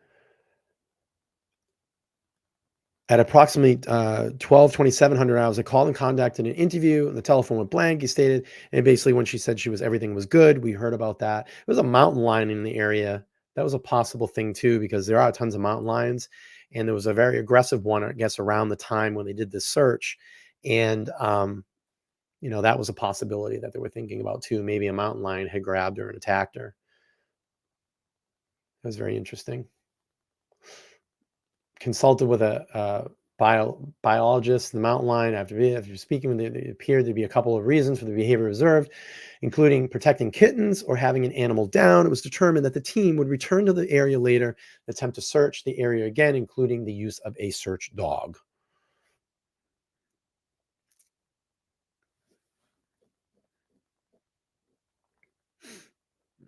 Just reading through here. Oh, this is the girl, the dream girl on the path, and everybody was like, "Was it a dream? Or was it a dream? Or was it reality?" I mean, I think you clearly could kind of figure out when you started hearing totems and stuff like that.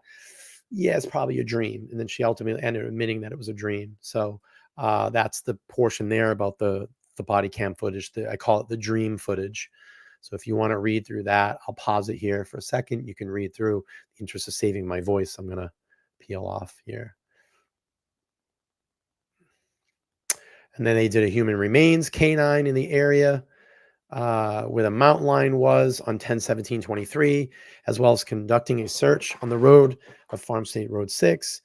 And nothing was, there was a, where the vehicle was found, obtained from, let's see, additionally, unmanned aerial systems conducted the area east and west, which was located.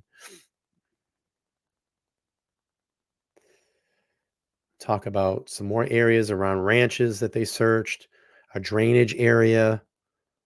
They GPS logged everything. Again, I'm just going to scroll through this because I want to try to close this up in about 2 hours. I think we'll make 2 hours. Okay, let's keep going on here. This is a Love gas station body cam footage that they talked about. They went and you saw the body cam footage that I posted up about that. This is basically the interview is just on paper. We saw it on camera footage.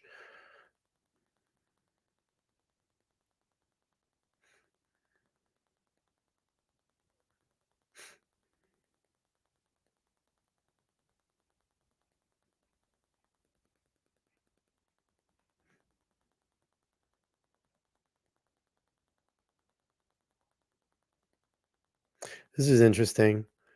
Informed me that 4 weeks ago, he interacted with an individual at Predator Pet Store in Mesa, Arizona, based off Baseline Road, explaining that after watching the news and seeing the photograph of Chelsea Grimm and a pet lizard, he thought that it was best to call the sheriff's office to report the incident. Informed me that while at the pet store, he spoke with the female, described the female as a white individual approximately 5 feet 8 inches tall, and described the female as dirty and wearing hippie clothes.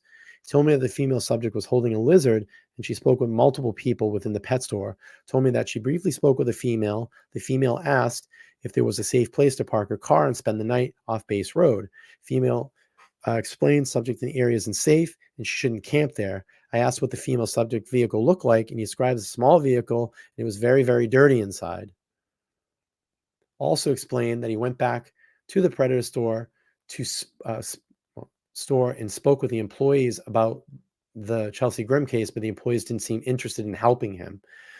Blank informed me that he did not have any information to provide regarding this event and didn't have any further information. He called back and we would assist him. That's all in body cam footage, but we didn't get that.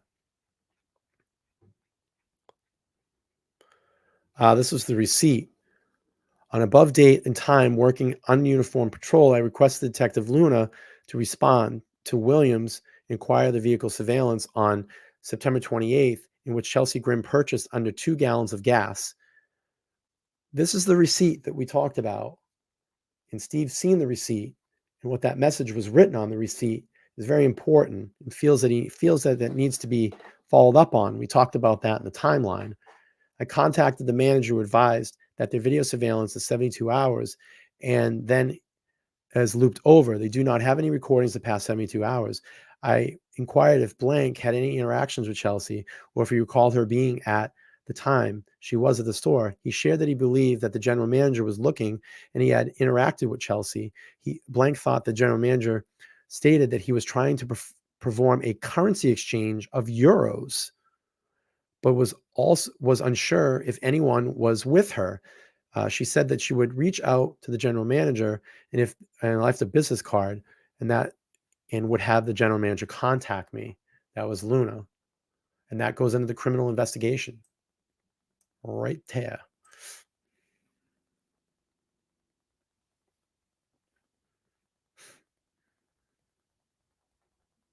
Oh, Jay, thank you so much. Ventures with the Tizzos. So I just got you 100 likes. We've been just as invested in this case as you are, and really appreciate all the work and time and transparency you put into this case, so we can all watch. Oh, thanks for being here. I appreciate it. And yeah, go check their channel out. You know, it looks like they're doing some work on this case as well. You know, no one is talking about this, and it's just very frustrating. You know, it my heart hurts.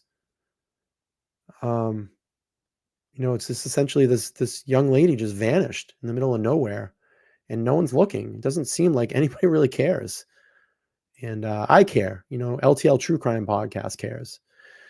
Paula says, Watch when Chelsea is found, everyone will be covering the story, but Brian taking the road less taken, no matter what, from the beginning until she's home safe and comes on LTL, and will be LTL fam. I hope so. I hope I have the opportunity to talk to her someday.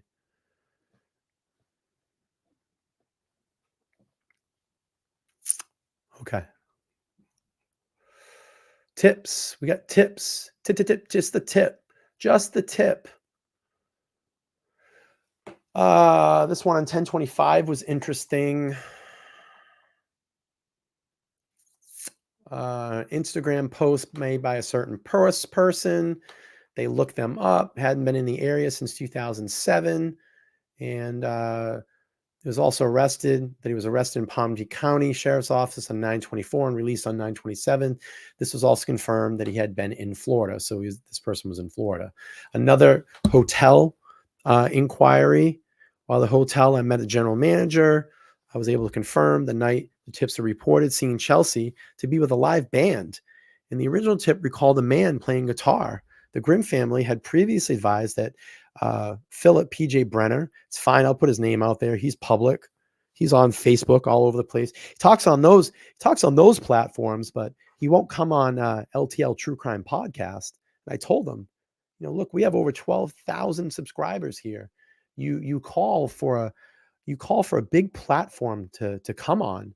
I told you, man, it's free. You come on here, you can put your public plea out there. And you know, I'll give that to you, man. I'll give you 2 hours if you want. 2 hours on the LTL True Crime Podcast, free, to put out there, and let us know. Let us know your story. Let us know Chelsea's story. Let us know your investigation efforts. Tell us about the GoFundMe account that you started and what your intention was with the GoFundMe account, because we would love to hear that. So please, anytime, LTL, call me, 774-855-9400. That is the LTL True Crime Podcast line. If you don't get me, you can leave a message. You have my number, PJ. You've texted me. We've texted back and forth. We've had communicate. You stopped talking to me on Halloween, though. That's it's the only thing. We've texted. We've had conversations. We've had conversations. Why did you stop texting me? And then when I call you, you don't pick up.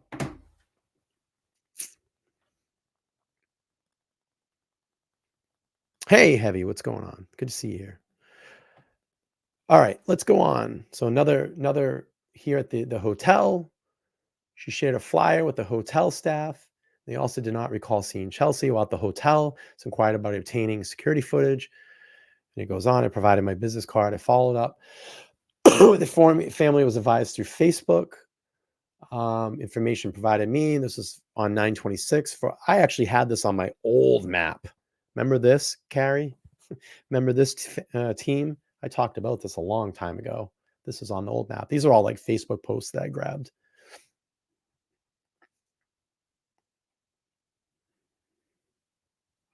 Oh, what was this? She had no issues that night following up. On approximately 1200 hours, she heard a woman scream for help.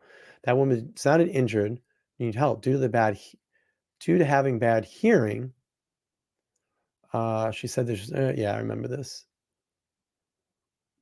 I'll just leave it up there. You all can read it. While driving 4 brand new sports cars began swerving in and out of her lane, causing her to slow down. She drove to an unknown McDonald's and saw a white car with a male videoing her.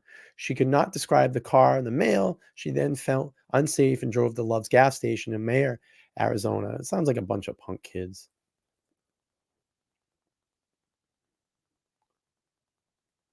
Let's see. This one was interesting. On 10/27/23, I received a tip from Deputy Ruiz, that was originally provided by Trooper Monteo of the Arizona Department of Public Safety. The tip stated that a blank had information regarding Chelsea having possibly been kidnapped. I was able to contact blank on 10/28 due to him not having consistent cell phone power and service. I advised that 11 years prior that he had met a very bad man and stated that he was checking on a neighbor's property and came across people he believed to be stealing. An unknown man in an unknown truck pulled up and they spoke briefly. He described the man in his late 50s, gray hair and white. He advised he believed this man was the leader of a possible cult. And then he went to explain that this cult stole his entire home a few days later. He described how they removed every piece of wood and stole the home in its entirety. On 10/29/23, I received 7 phone calls from blank. During these calls, he explained visions that he had through the eyes of Chelsea. He described how he was trapped in a box. He described the box being in a cement slab, well-built home roughly 6 miles from Chelsea's vehicle was located. I conducted a Google Earth search, and I did not find any homes or structures. I also confirmed that during the search for Chelsea, no building or structures were noted.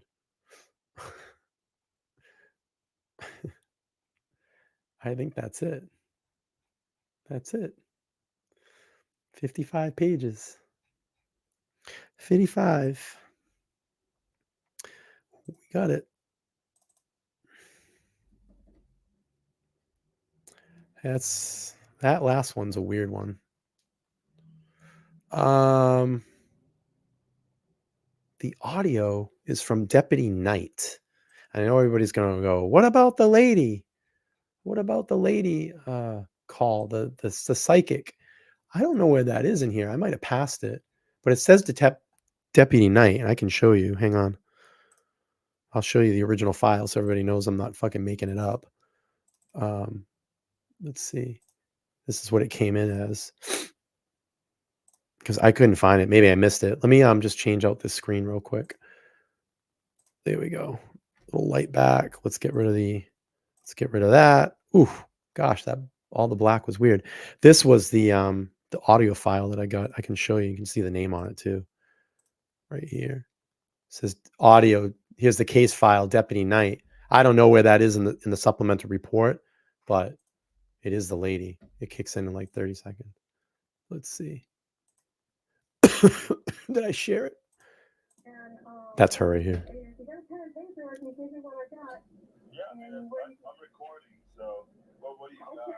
I don't know if you can you hear the audio?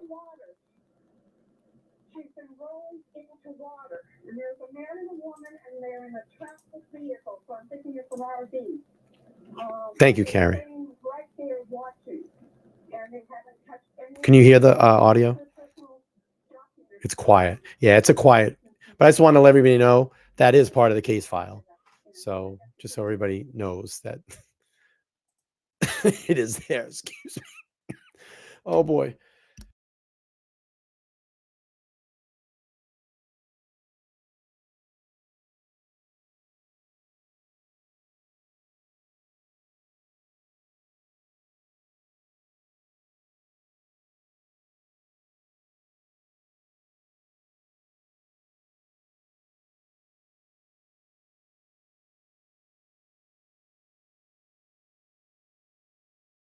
Okay, sorry, muted. Yes, I am. I was muted because I coughed and I forgot that I coughed. But I said that's it. We got out under 2 hours. That's where I wanted to be, and yeah, you can hear it, Crystal. It's everything is on my channel. I'll show you. You can hear the calls. All the calls are there. All the body cam is there. On Thursday night, I'm dropping everything full stitched, all the body cam footage at 8:15 p.m. We're going to do a premiere. It's going to be 2 hours. It's 2 hours of footage. We'll drop that here on the channel. And if you go to my just scroll down here, right here, Chelsea Grimm missing persons case has all the videos, all the body cam footage is there, and you can check it out. And then tomorrow night, you're not going to want to miss Steve from SF Investigates, boots on the ground reporting, is going to be here. And I'm going to drop the link for that. Oh, let's see. Interesting. So PJ is telling the Facebook group that Chelsea told her friends to tell him that she loved him, etc., and that all what it's not all what the texts say. Well, have him come on my show.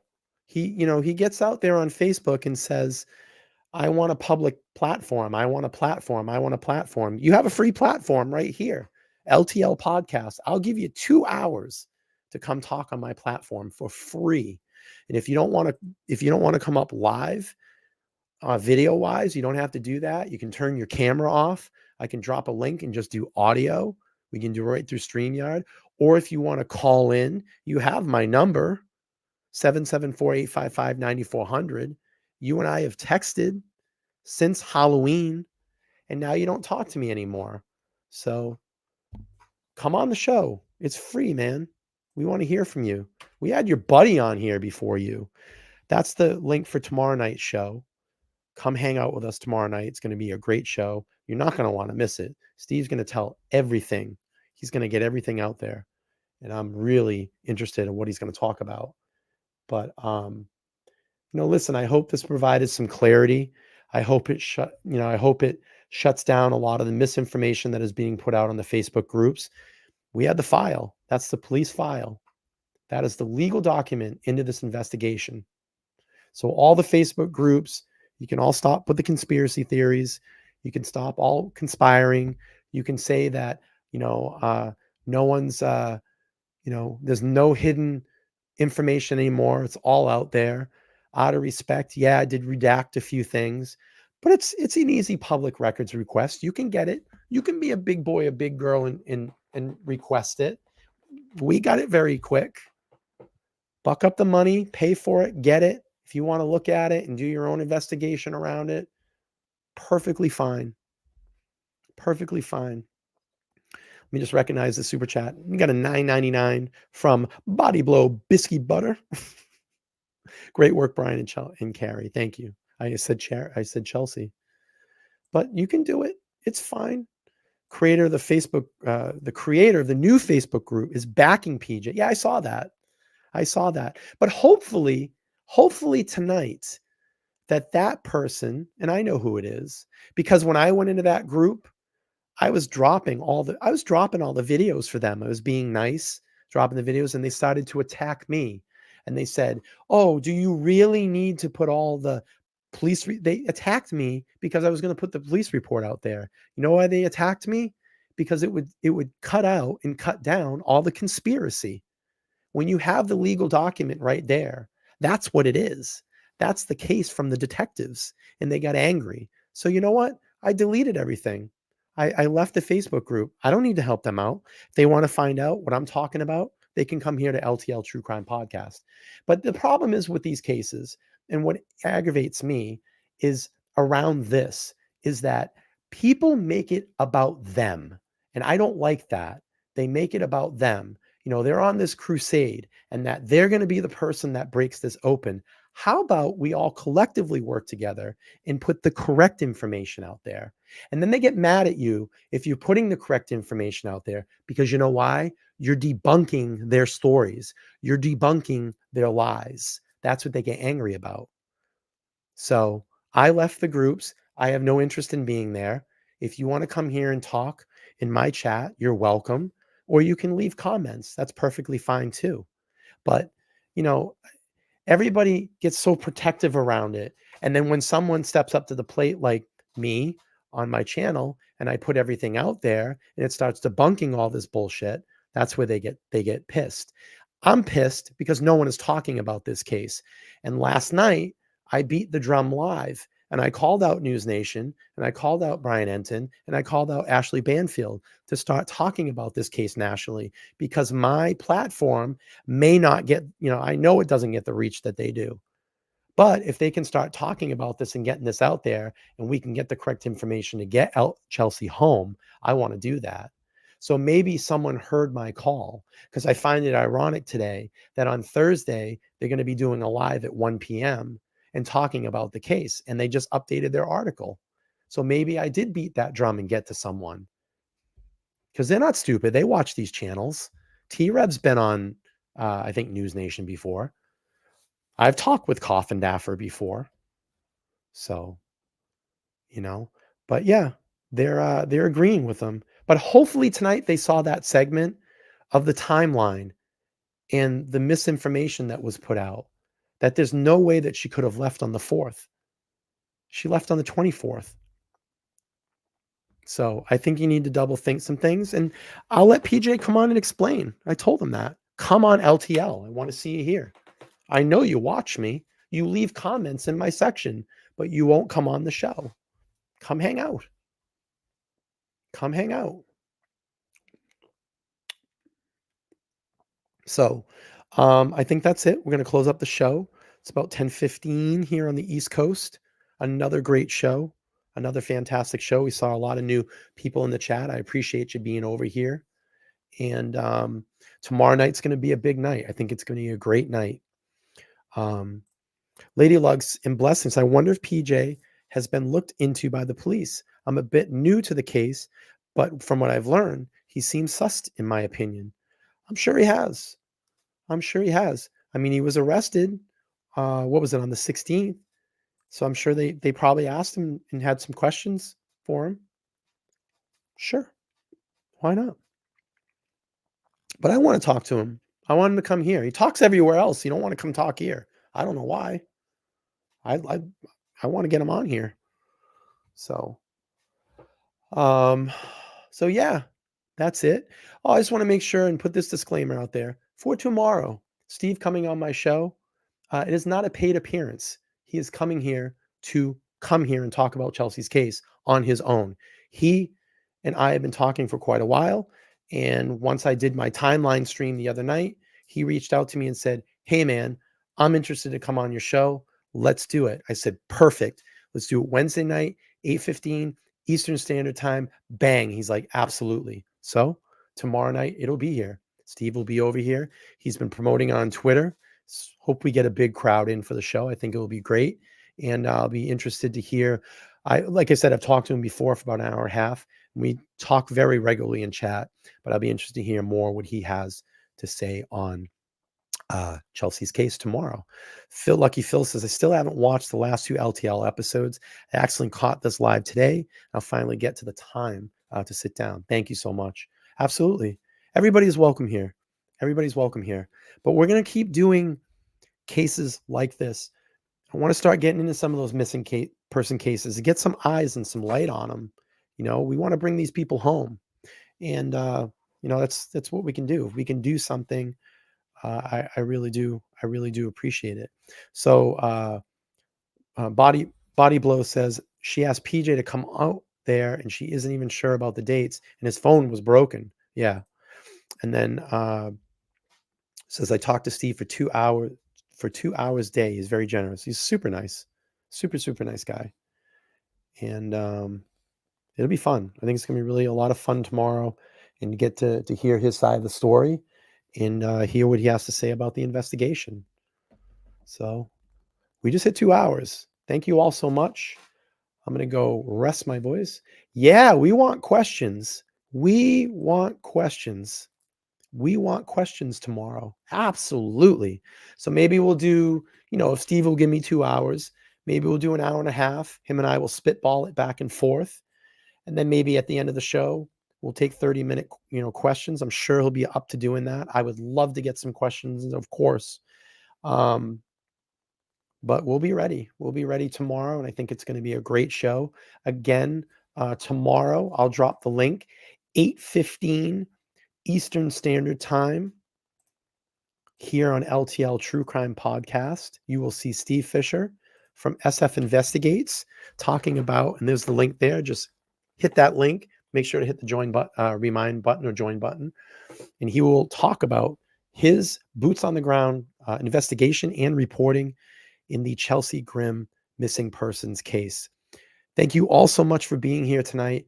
I cannot wait to see you all tomorrow. I think we're going to have an action-packed show, and we will get the raw from Steve, and he'll let us know what's going on.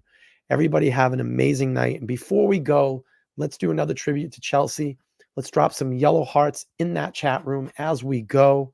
When we play the outro music, I'd love to see that. And that is the support for Chelsea. We're going to bring you home, Chelsea. I promise. We will find you. We will find you and bring you home. I promise. We will find you. All right, guys and ladies, I will see you tomorrow, 8:15 Eastern Standard Time. I am Brian. This is the LTL True Crime Podcast. Thank you so much for being here. Thank you for all your support, your memberships, super chats. We will continue to investigate crimes and get the relevant, good information out there. Have a great night, everybody.